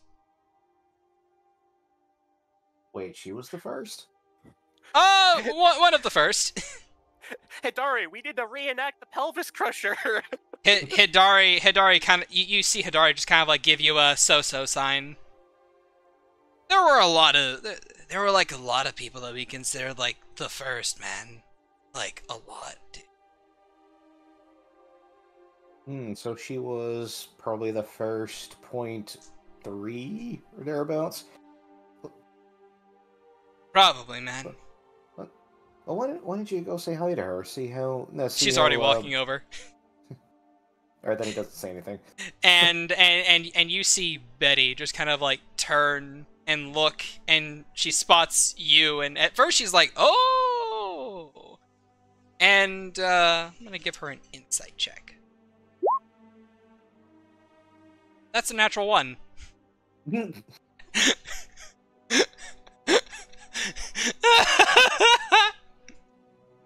As about halfway over, Migi suddenly remembers she's supposed to be pretending to be you, and you see her kind of like go back to her 10-gallon strut, and she's like, oi, oi, oi there, Miss Betty, Samba Queen, what are you doing out of prison?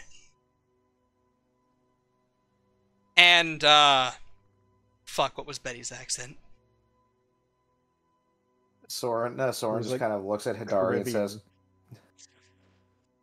Soren just kind of like turns his head to Hidari and says, hey, you still got some popcorn in here? She holds out a bucket that's already there. Always, man. He just kind of like... there's a couch in this area, right? Yes, there is.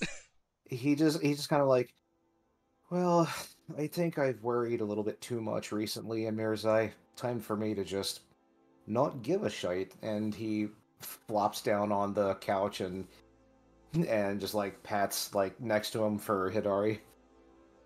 Hidari takes a seat, and she like puts the popcorn between you, and she's just like, bet you like 5 soul bucks that like she strikes out. I don't... hold on. The fucking differences between Soren and Agathar is so funny. It's like, whatever happens, happens. Agathar's just like, everything can happen will happen. Let's see. Okay, so this is an honest question. Did the Samba Queen have any kind of... I know I'm asking out of character, you're probably not going to want to tell me. Did the Samba Queen have any interest in Soren? That's... you never incited her for that. You can incite her now if you want. I guess he'll incite her reaction, and bang, 15. You can tell that she's interested. You were one of the few people that could keep up with her and dance.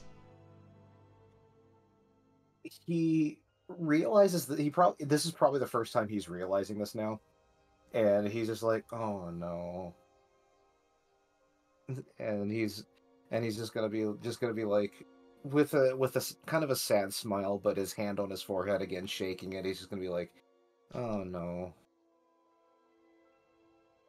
Are you taking a part of that action, man, or do you think that she has a chance?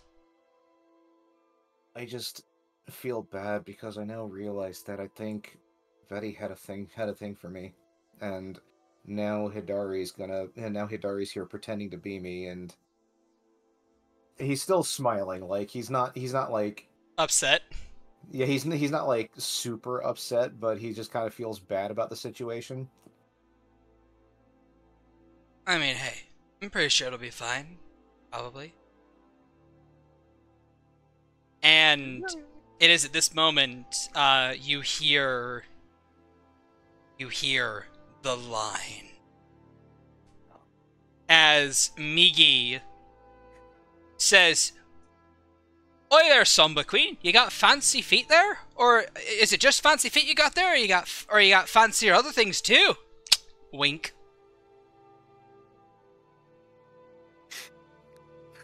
My God. I can't believe I'm the one that's gonna have to be training her in this. And I'm gonna roll a Riz check at disadvantage. If she double nat 20s, Oh my god! No way. Did it really happen? Pixar didn't happen. So, okay. I was literally going to say that Hidari provides the help action, right? Oh no. Which would have canceled out the disadvantage. And I rolled it. So don't tell us. Like, post in the Discord, the Team and Gen chat. All right. Give me just no words, pictures. Remember, Shad lighting. Real. Remember, Shad lighting. We don't trust you. I know. You know when I said buckle up, sword? You're gonna Shad watch quickly shit. I rolling was the button. joking. Oh my god. I was joking. There's a 20 and a 7, so. I mean, like I said, Hidari provides the help action before I even saw what that result was. Would she provide the help action? She bet against her. Yeah, but that's still her sister there. Fair. It's like, sure, it's funny to watch your siblings fall, but like, she's a good sibling. She's not gonna trip her for this. Right. So like, holy shit. You see the Samba Queen, Betty, just kind of like cork an eyebrow, like, I see you have picked up a bit of game, no? Well, we shall see what fanciness I also have in addition, my little Laprin friend, yes? And she leans over and, Soren, your cheeks flush. As Migi's like, you're much taller in person. and I have a question, Soren. How far do you let this go? I was about to put it in the Roll20 chat, but I'm calling it now. Migi's gonna end up cucking Soren in his own body.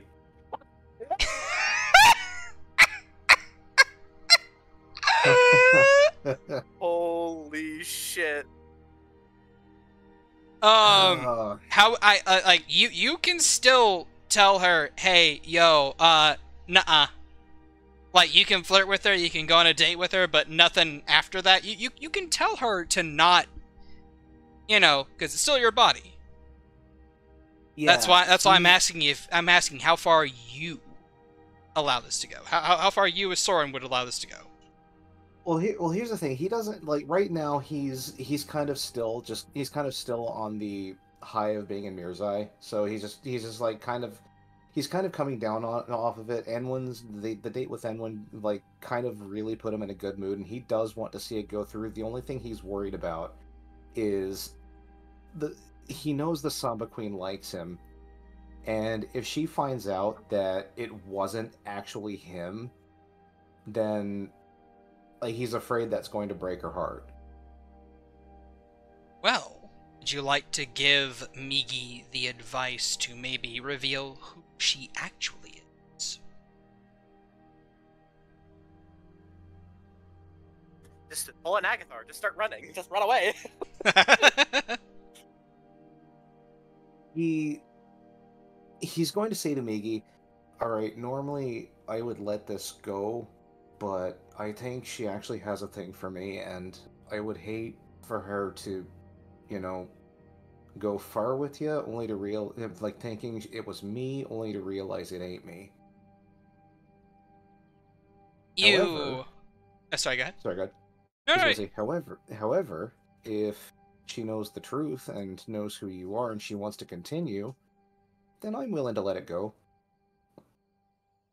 You feel a sense of happiness and elation just radiate from Migi. As like she thinks to herself, "Really, Will? You let me?" I don't know if she feels this, but he's gonna nod softly and say, "I just make sure she knows that it ain't me and that it's you. Who knows? She seems to already like you." Of course. And she kind of like shakes her head and goes,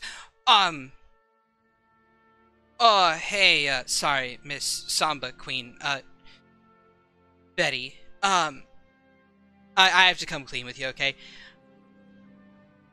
I am not... I'm not Soren, but this is his body, and he is in here, and like you see Betty just kind of start to get this look of confusion on her face, and she's like, I can explain better. Okay, so Soren has these two swords that have like souls in them, and I'm one of the souls from his sword. Hello, hi. I hit you with a really good pickup line. And you are very tall and like very, very good looking, and I would like to get to know you better, Miss Samba Queen. My name is Migi. And, well, Soren's kind of like in the backseat here. He's fine with it. He's fine with me. And he here, it's easier. And she kind of like, you know, kind of like reaches to her hip and kind of like separates your sword from Hidari's and just says, touch here, please. And then Betty's like, what in the hell did I get myself into? Steals the sword with Soren in it, runs away. You will be mine forever. She reaches over and just like puts a hand on the sword, and Soren, you feel her mind touch it, and you feel a myriad of thoughts. You feel a bit of like, ah yes, I enjoy the hunt of... I enjoy smaller individuals like this Soren over here, or this Migi now, I guess. You also get the sense of like, she thought that the pickup line was so stupid, it was cute and endearing. And that she'd probably want to hear more, because she's a bard herself. Of course she appreciates stupid pickup lines. And then there's a sense of confusion of like, what the fuck? And then, so, sorry, Ed. And then you hear her kind of like say, Soren? And he's gonna say, "Hi, Betty. How have you been? It's been a while."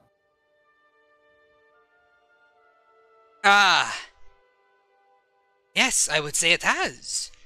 I am on probation now, out of jail, free. You were not a sword the last time we spoke. You were not the sword the last time we spoke. No, nor did I have snake eyes and fangs. Oh, I just noticed those. The DM forgot about those. Holy shit. But yeah, he says, so just want to warn you ahead of time, while you're touching this blade, I can kinda read your thoughts. Just the surface level ones, so just wanted to warn you on that. The mind closes up immediately. If you're on probation now, how are you doing on that? So. I'm basically a birthday entertainer now. Oh, they let you dance? Of course they do. I'm the greatest dancer there is in Deepwood. Well, wasn't it I that beat you? Aye, it was you. But you're in a sword now. You have no fancy feats. You're probably right about that. I win by default. Instead, I think I might... Instead, if it is indeed with your permission, then I shall accompany your dance partner, yes? Of course, you seem to be getting along with her. I just didn't want you to think it was me, and then if you ever figured it out, you'd be heartbroken. I didn't want that to happen to you. My opinion of you only grows ever greater. You're an honorable man. Of course, I'm a samurai. She gives you a cheeky grin, and then she kind of, like, gently takes her hand off of you. And he's gonna sit back down on the couch. Oh, and he's going to say to Migi, "Hey, could you hand me to her just one more time for a second?"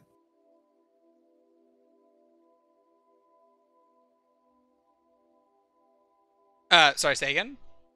He then goes, "Oh, shite. Migi, could you hand me to her for one more second?" Yeah, sure. And she kind of, like, gestures. He wants to say one more thing. She touches you. He just says, "Oh, and one more thing. I'm gonna be able to see everything that happens. If you mind that happening, I can try to shut it out, but it's up to you." Good. You can see how I would have broken you. See how she would have what? Sorry. She says, good. You can see how I would have broken you. He says, "You don't mean that literally, do you?" She lets go. He turns back to Hadar and says, "I might have made a mistake." For you to find out. You hear Miki go, No, I'm fine with this. Chuckles, I'm in danger. Wow, man. You, like, kinda know how to pick 'em, don't you? He flops back down in the chair and says, "You know, for a time Shut I up, I could..." was in a sword for 1,000 years. I need this. Yes, exactly. He just, like, flops back down on the couch and puts his hands behind his head and says, "Well, it's funny is because I couldn't pick him at all. I suppose I can pick him now. But I do want to see where she goes with this." You guys. So, like, I shit you not. I rolled both the Samba Queen and Migi's dance checks together. Because obviously they're going to have a bit of a dance-off, right? And Migi I put on the right. Samba Queen I put on the left.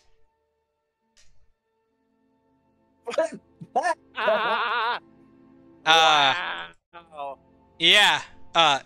Migi beats the Samba Queen in a dance-off. Oh, don't worry, she'll get back later. Yes. Yes, she will. Hey, Shad.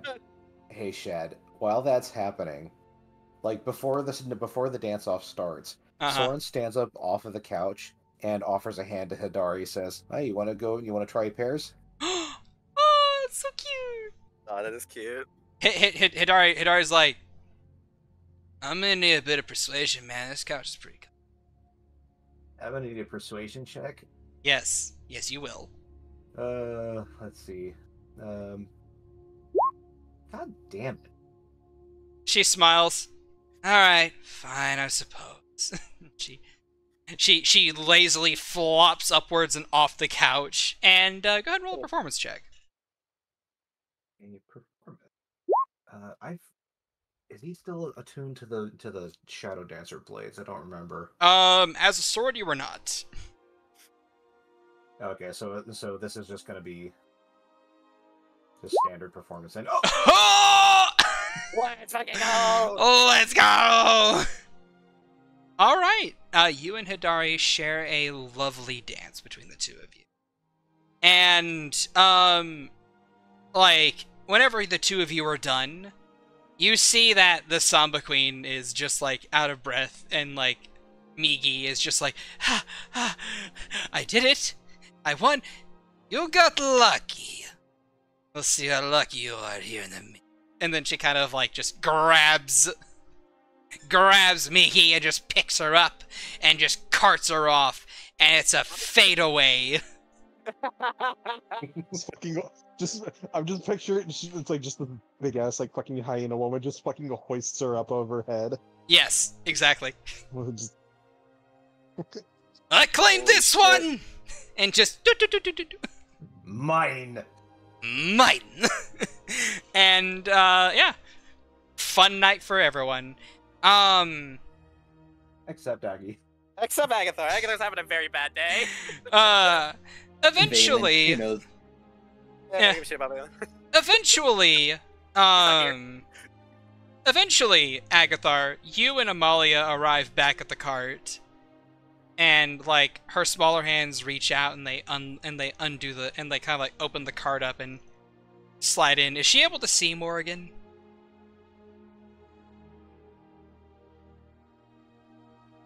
I don't know why her vision would be revoked. Vox! Morrigan! What's happened? I'm sorry. Agathar and Amalia have returned to the cart, and she's opening it up and stepping inside. I'm like, can she see? Like, I think she sees Morrigan like asleep with her head on the table, just like winded for just having cast the wish earlier this day. She's just tuckered out. Renspot's probably also at the table as well, yeah?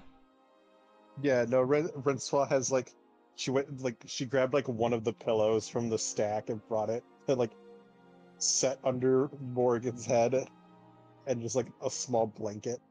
Alright. And how is Vani looking? Present. No, Edgy. because no one's really shown Vani around anywhere. Vani's just relaxing on a set of pillows. This is it, and all the other rooms belong to other people who live here, and I've come to learn that Vaelyn is untrusting of even his own family, so it's like, I'm not gonna open that can and let you into his room. So this is it.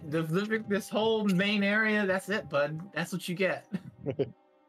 Vani just holding a whetstone and slowly and as quietly as sharpening a blade can be, just sharpening her sword. Jesus Christ! In my brain, I was like sitting in couch, like sharpening a knife edgily, and then you fucking did it. I mean, what else is she gonna do? God damn. You could always be perky about it. Anything that's not edgy. You could be One thing. You could be offering to Read cook. this book. Describe your whetstone as being bubblegum pink. Hell yeah. Hum a tune while you fucking sharpen your sword. Sharpen your sword to the bit of the hum. The tune of the hum. Whistle while we work. Anyway, Amalia just, like, she sees Morgan's asleep and she just starts to creep in very silently. Just like, dunna, dunna, bunna, bunna, dunna, bunna, bunna. Amalia. Roll stealth. Oh no! Yeah, I guess it's just Amalia. One of her small... Amalia sneaks the same way Zoe does. One of her small hands just comes up and just like puts a finger on your mouth, just like, shh. Angry one's sleeping. What's your passive perception, Morrigan? 15. She beats your passive at disadvantage because you are asleep. She's slowly just like do. Can I see what she's going for? And she's not going for anything. She's just creeping by. Oh, she's creeping away. Okay. I do have a Like question though. Okay. Is that decanter of endless coffee there? No. Okay. She tucked it into her jacket after, well, her coat after she took it away. I will say, Agathar, this is one of those rare times you get to see like Morrigan without any like creases in her face. She looks peaceful when she sleeps. Or at least right now she looks peaceful. Yeah. She has literal resting bitch face right now. The bitch is resting. I just said the opposite of that. he will look around and he'll spot Vani. Oh, Vani, you're up. Hey, how are you doing? Better. Just waiting. No one's really giving me a tour of the place. I'm just waiting for my brother. From across the room, you see Amalia's belly kind of like bubble for a little bit, and then a tiny little slime hand just shoots over to your mouth and just shh.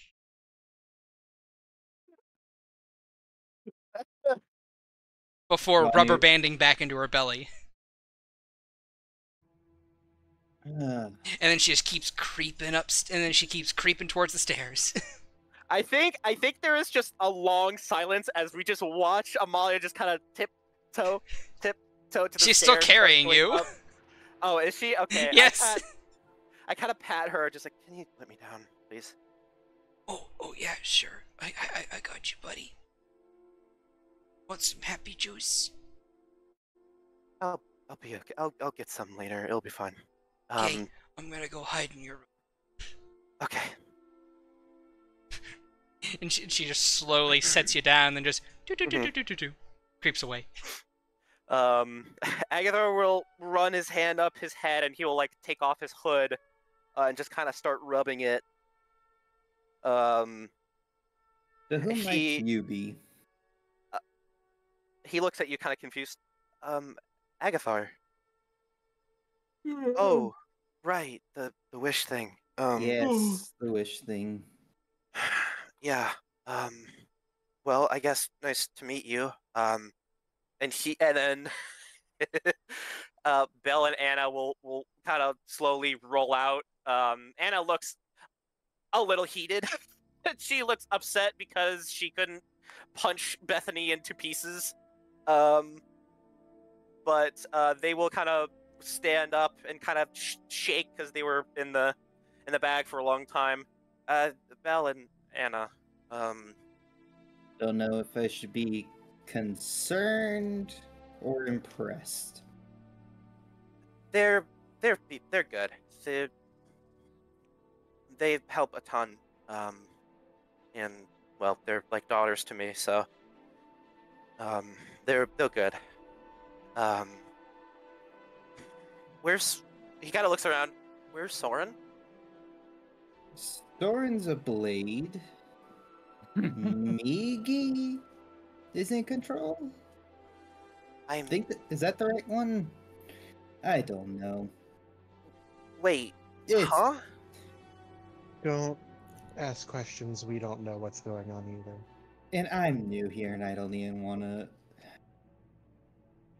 But they're out for a walk. Migi understandably wants to stretch her legs for the first time in, a millennia. Picked a hell of a time to do it. He just kind of rubs the back of his head, and Renswell, you probably could see your big sister radar is going off. Senses are tingling. Yeah, he does not look okay. He looks worried. And yeah, when she kind of sees his face, she swings around in her chair a bit and like hunches over to look at him. What Who happened? do I need to punch? I mean, kind of. Yeah. There's a pause, and he just kind of looks at her. Bethany was here. Was. As her eyes kind of narrow and take on a darker tone. Uh-huh. Because we used the wish on Vani, they lost an agent, and they were here to pick her up. And Vaelyn is gone. Vaelyn isn't here. Lucas took him.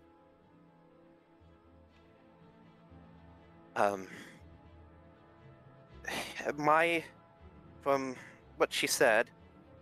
Where is he? I don't know. So then we look for him. No, we can't. And why not? He's with Lucas. And? Lucas. Look, it's some weird job. I don't know. She didn't say anything about it. But I can't even talk to archmages about this. And if they do, we'll never get Vaelyn back. And right now, did I forgot? Did she say like the time frame or just a while? About a month or so. Look, she had no reason to lie to me. We were in public. We talked at the Other than the restaurant. fact that she works, other than the fact that she works for him, and that is all Bethany has ever done. Doesn't seem like she has a choice. She was a simulacrum, and Of course she is. well, here's the thing. I think Lucas cut the simulacrum. She just she just it looked like she broke out of a trance or something, and What's just going on? Vaelyn's gone. Where? I don't know. Lucas took him, which is why we're getting him back. Can't. We just have to trust that he'll come back. What? Wait, you mean... Okay. I heard Lucas, Vaelyn, and gone. I need more than this. Because we used the wish on Vani, they were going to pick her up here to do a job. Well, now, because we fixed her, they needed someone else. And who is better than... Well, who else would they take besides Vaelyn? And it doesn't seem... Obviously, you're not going to say no when you're near Lucas, but it doesn't seem like they made him say yes to it. You Like, threatened him. essentially... Of course. But from the sounds of it, they didn't influence him with mind shit, with enchantment. No, he's likely threatening us. And he likely threatened Vaelyn, because if he said no, then they would just come for Vani. Or us. Probably both. Well, we are with Vani. I mean, this is true. So what do you want to do? I want to already get said him. what I want to do is to go get. Well, which is what we're okay. doing. We have to go after all of the archmages at some point. We may as well start with this one. Don't relax. There's no earthly way we are going to go after. This is not a relaxed moment. This is a. Yes, I know. We have favors. We need to call on those instead of going. Why? We can't. If the archmages Why? learn about, because we will lose Vaelyn. They will scramble him up into an egg, and then we'll never get him back. Not even with a clone. We won't be able to fix him. We just need to trust that he will be okay. And if they wanted him to be a scrambled egg, they would have done it. And maybe they have. I don't know. But what can we do against Lucas? Anything but curl up and grovel at his fucking feet. If we go, we will. Well, okay. Let's step back a moment out of this picture. What do we know about this man? Lucas is a con man. He uses enchantment. He manipulates people. What does that say about his character? He's a douchebag. Cowardice. He will not put himself on the line. He is using Vaelyn's well-being against us, and our well-being against Vaelyn. He is risking very little. We could risk Vaelyn calling in these favors, but we need to weigh whether or not Lucas will fold. He may feel bold enough to try and tangle with one archmage, but we are owed favors from two. If both Drolam and Mel make that claim on him, we will very quickly see him fold. Though it will likely come with that collateral. Though it is whether or not he's willing to play Vaelyn as a token to trade his safety. And how long is he going to play Vaelyn? I do not know. Why would he give him up after a month? If he wanted Vaelyn, he would have gotten him sooner. He still needs us to get his goddamn ring. Maybe that's what this mission is. To get his ring? Maybe. I don't know. Weren't we already going to do that? And likely spit in his food before we gave it to him?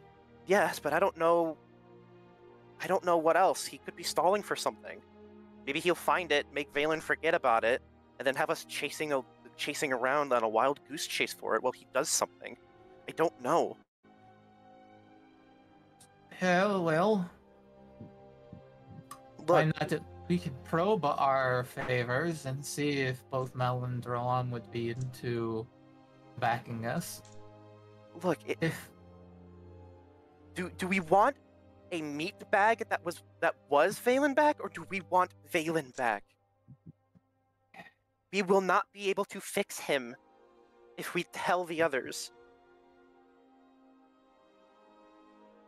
He will be gone. So Just what do sits you back want in her us to chair. do? Nothing?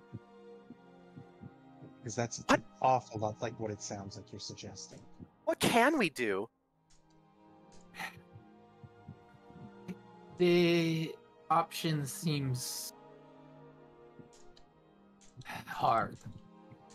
We can say show a bit of force, but not pursue it.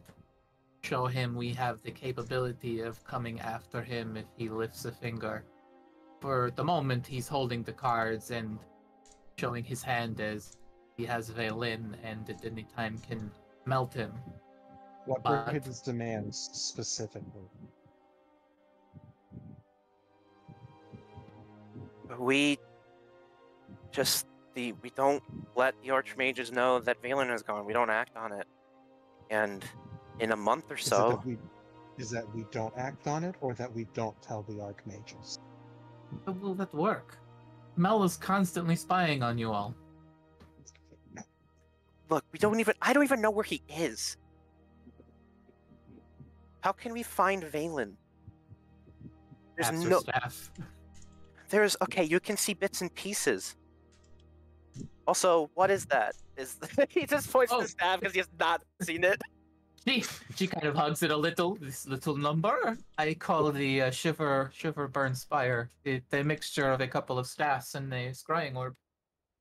Cool. Even with the scryer orb, there's no telling where he's gonna be. He could be anywhere in the world.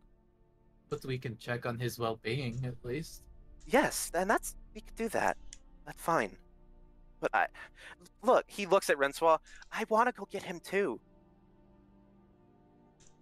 I really do. But do we risk everything? That's why I'm asking for specifics.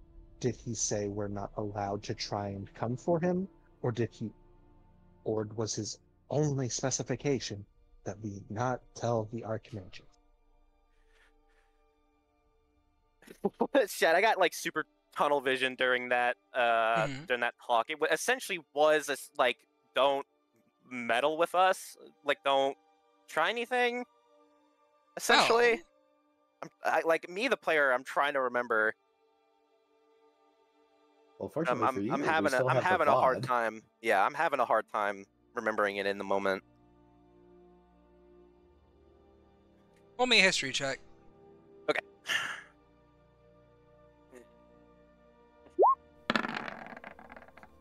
Okay, 14.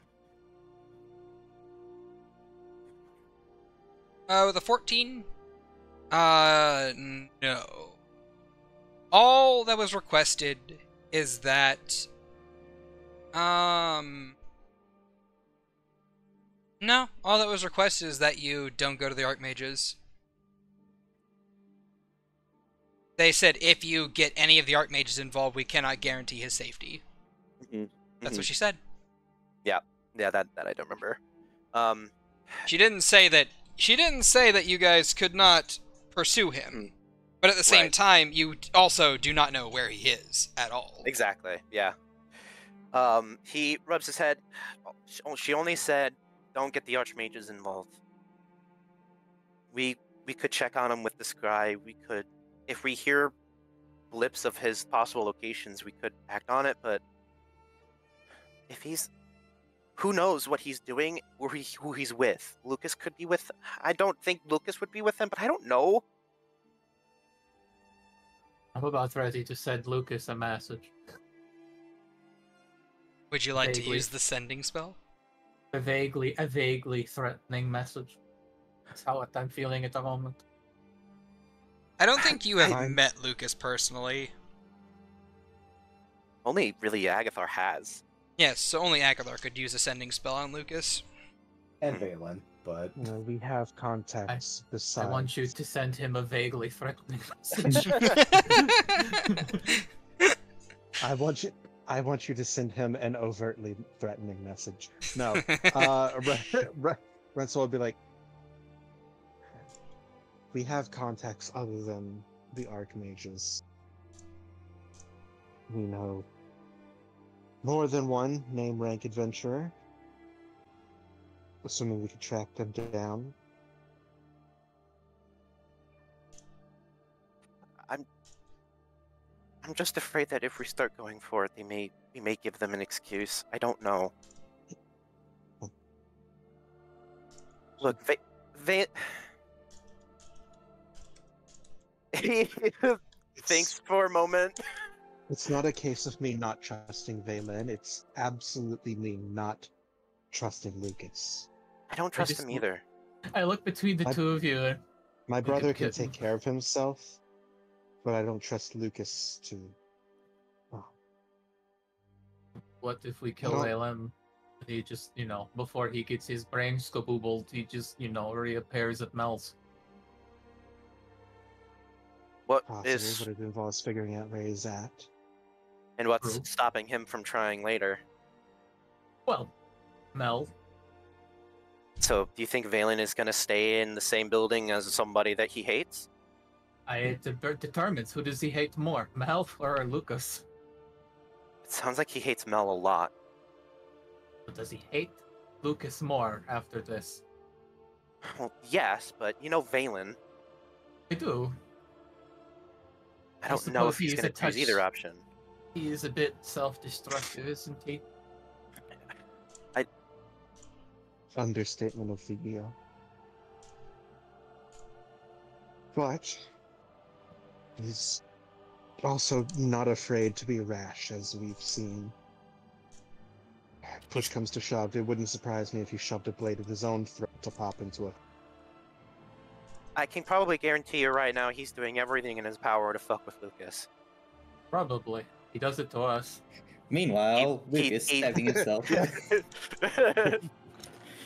When you give Vaelyn an option, stop.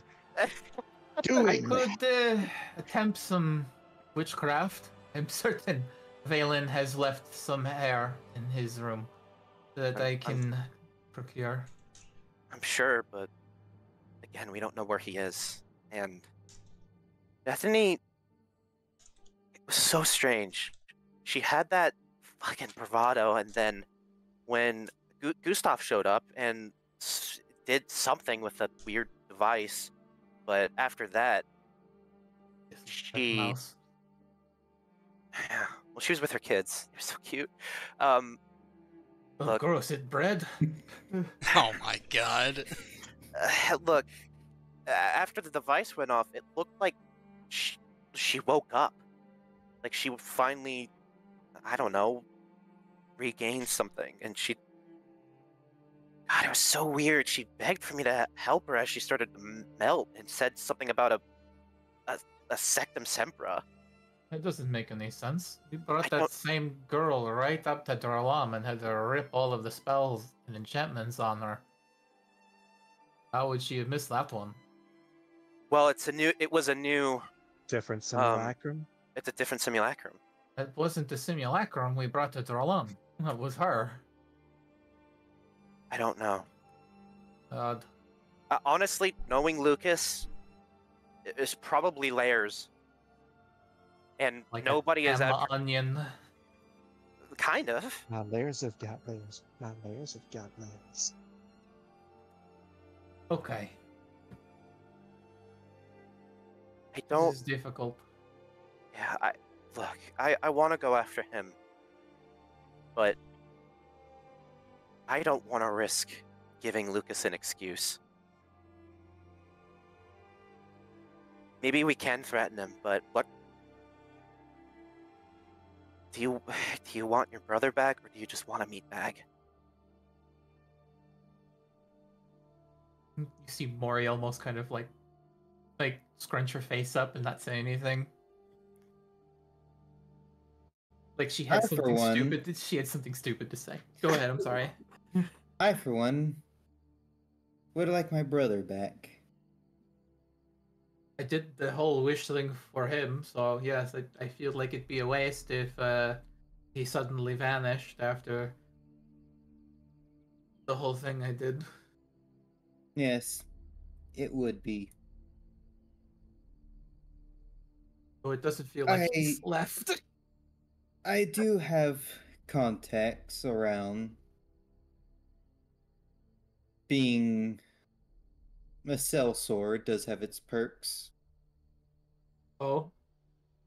And then we can poke our contacts, tell them what's going on, hear of any clues, but I wouldn't do anything forward. Just pick up leads. Most of my contacts, some people that owe me favors, are already on standing orders to give me any information on my brother. That's how I discovered y'all were in Mirzite. King sent me a message. Wasn't too thrilled, but... Oh man. Let me tell you, you're probably not getting any more information from him. He's not bad, just... difficult. He's also dead. Unfortunate. Maybe we can always try, but he will walk up to Rensois, and he will put a hand on her leg, probably. The worst thing that we can do right now for Vaelyn is to throw ourselves at Lucas. We don't even know where he is. We don't know anything. We just gotta be careful. We're gonna get him back. But I want to make sure that it's him.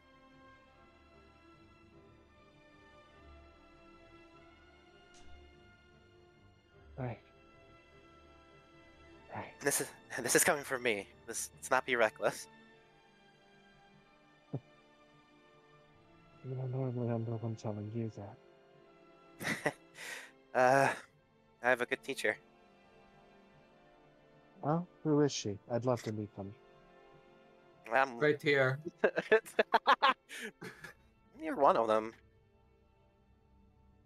Oh, you just see her like not quite expect that. Just like It's like I'm right here. You're one of them. Oh. Oh shit! I did not expect this. I learned a lot from you. He just looks at emotional reciprocation. He gives her a small smile. It's like, you believed in me when I don't even believe in myself, and I've learned to trust my abilities more, and I've been learning that from you. Mori takes 2d4 psychic damage. Oh, just her yeah. Her face scrunches up as she kind of like looks away. It's like, well, you should have confidence as a spellcaster. You have done quite a lot. Oh gosh. It's like I like you guys or anything. Ugh. Yeah, he gives her a small smile, but kind of goes back. Well, now I have a potential. I'm gonna meet up with the Thief of Rains tonight. Here. Go ahead. Yeah, they started taking my stuff, of course. Soy Fang started stealing it back, but I managed to arrange a meeting with her. I could potentially ask her for some scouting assistance. The Thief of Rains. Aren't they worth like? It's like this something like 50,000 gold pieces. 50,000 gold. No, pieces? he just looks at Morgan. Just no, I'm not setting her up. If she Hey. was wanted for murder or assault, then yes, but just robbery. That I can just look past. But You I see, mean, Morgan was half. 50,000 gold. Morgan was like halfway pulling out a piece of a folded up paper before slowly sliding it back in. Fine. I'll just keep that wanted poster then.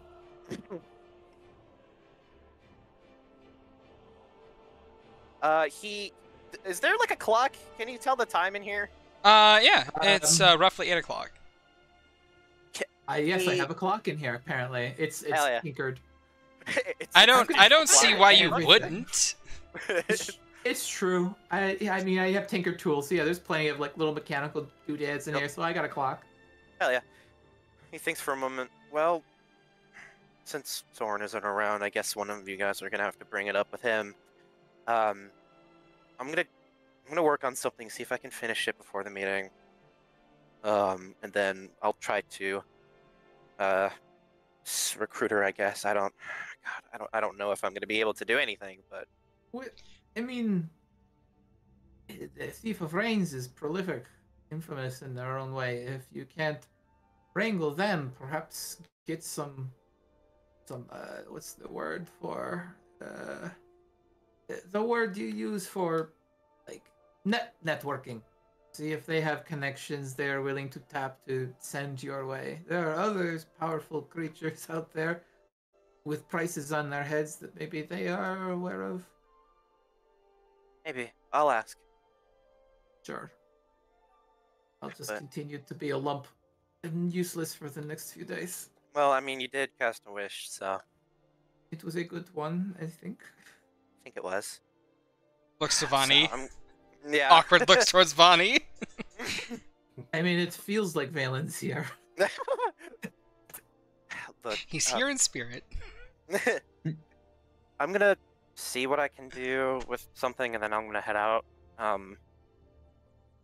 He looks at Renswaw. Just you'll be fine. We're gonna get him back. It's just it may take us a little longer than we want.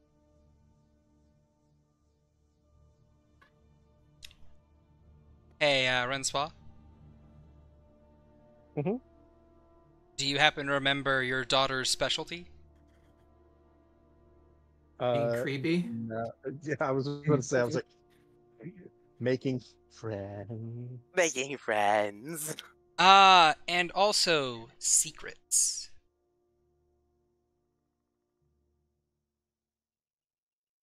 Could send smudge. She gave you the secrets to be a warlock. You still have those. You can still take a level in warlock whenever you want. Oh. Which never, mostly because it just doesn't fit the build. It's fine. Were we leveling today, Shad? No. Yeah, we're no, level. we're not. I'm just saying. Level to level. Ah!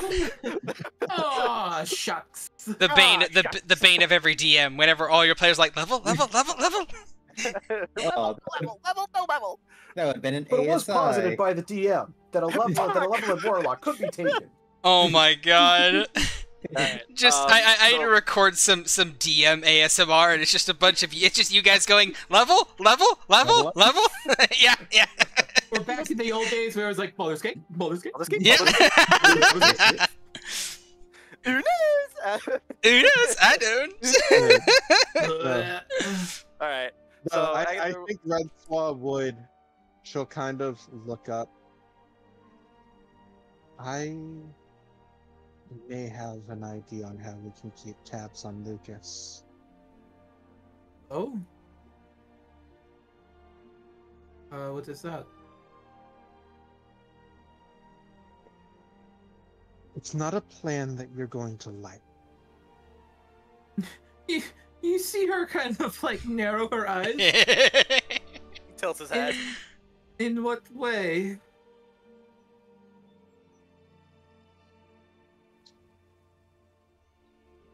Well, if Lucas is going to be skittering about the shadows where he likes to hide,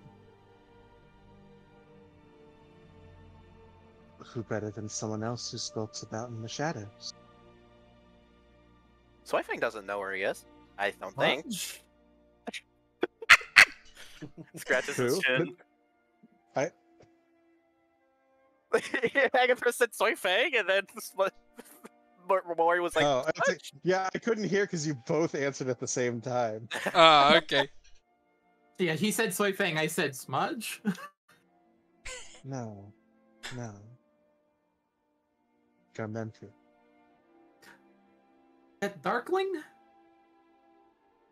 I don't think I've met Gormonthi. I don't think you have. Agathar was in the cart when that happened. Yeah. Yeah, you were comatose. Yeah, I was quite fuckered. She's well-meaning. Hey, Morrigan, what's the lunar cycle right now? It is, we're one day off. From what? Oh, actually it's tonight. From what? The new moon. Oh. So, Francois. Howl in the night. Give me a moment. I actually need to. Uh-oh. Wait, shit, we said her name. Yeah, you did. Oh, And it's a new moon. They can't appear inside the cart. I don't care what you say. I say that we're going to. No, but they can not. True. We just hear like nails on chalkboard from outside. Something is scratching my cart. All right. Agathar, where is your gun? I'm going to shoot this fucking bird. I am the Okay. And judging from the arrow in her, it wouldn't be the first time. So, as you say her name, you feel a cold wind sweep through the gate. And you feel...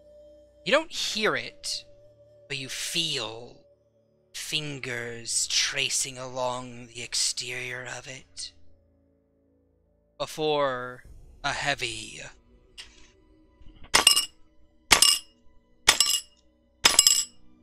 What the heck is happening? A heavy what? knocking sound. Just Oh. knock. Ears flick. Can I do a history check real quick? By all means, go ahead.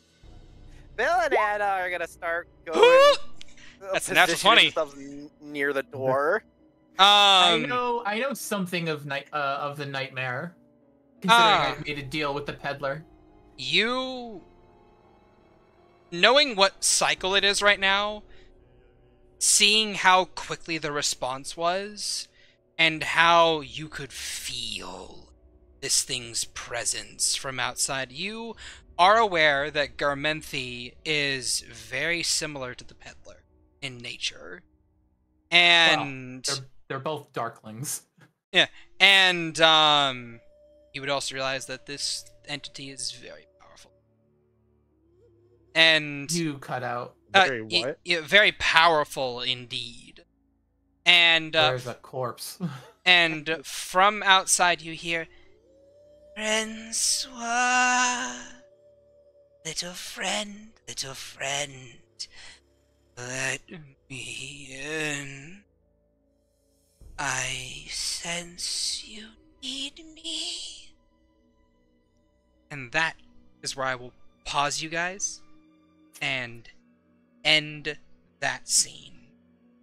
Okay. No, Uh-oh. my daughter. No, My girl! let me speak to my child. Just banging on the door. Next week. Let me in, mother. Next week. Oh man. As I Too bad. flip to a different place. Vaelyn, how are you tormenting Lucas? It's All give right. and take. Lucas is now missing his left thumb. Nah. So, Vaelyn, you are currently walking beside Lucas, the two of you wandering down a lonesome dirt road in the middle of a fielded area. Lucas is, of course, all smiles, and he glances over to you with this dark, pitch blackness of night above you.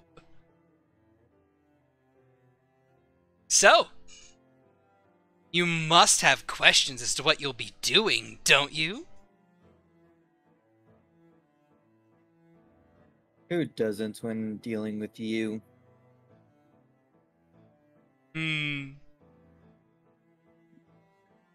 So, he does speak. Wonderful. Well, it's probably for the best you don't ask anyway. The less I have to erase later. Wouldn't you agree? It'll all come Listen, around eventually. I suppose it will. You know, this is a funny life we live, isn't it? We strut and stroll about the stage of life, waiting for our part to play in the grand scheme of things. Some people are great actors. Greater actors than others, at least. And some are simply background extras. But you need those background extras and the roadies to make sure the play goes smoothly, you know? Otherwise, there'd be nothing but chaos! But I digress. I highly doubt your drab mind could comprehend the intricacies of my thought pattern. He grins. Not that I expect you to do more than your part upon the stage of life.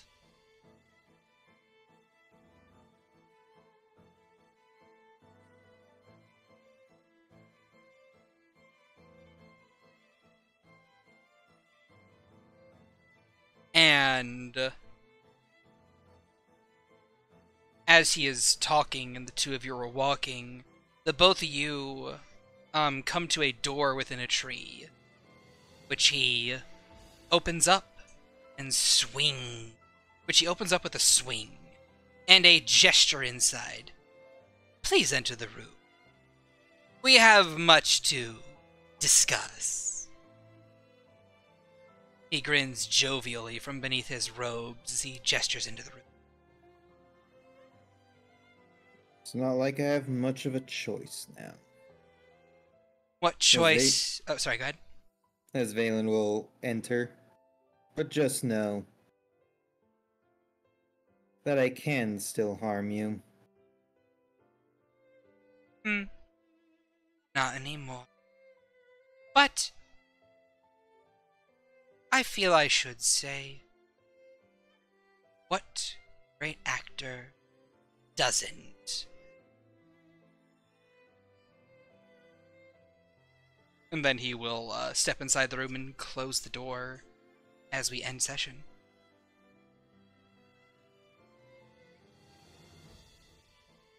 Fucking sending him to Christmas land, what the fuck? Alright, I hope you guys enjoyed tonight's session. Yeah. Did you guys have fun? Yes. Eh.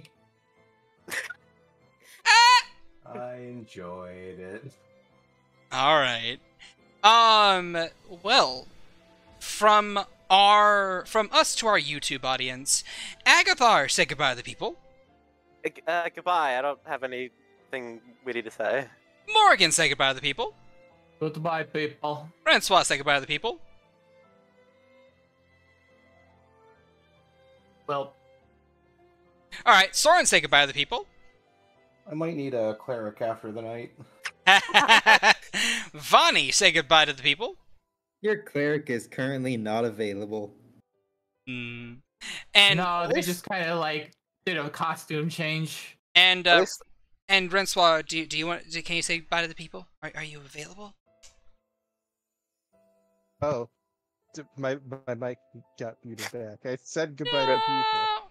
Okay, well, goodbye to our YouTube audience. Remember to like, subscribe, comment, and if you want to catch us live, you can do so and join the post-stream and pre-stream at twitch.tv/thedeathlyshad. And, well, that'll be that, and we will catch you guys next week. If you want a ad-free experience off of Twitch, you can do so on YouTube to catch the VOD or what you missed. But till then, from all of us to all of you, goodbye! Goodbye. Goodbye.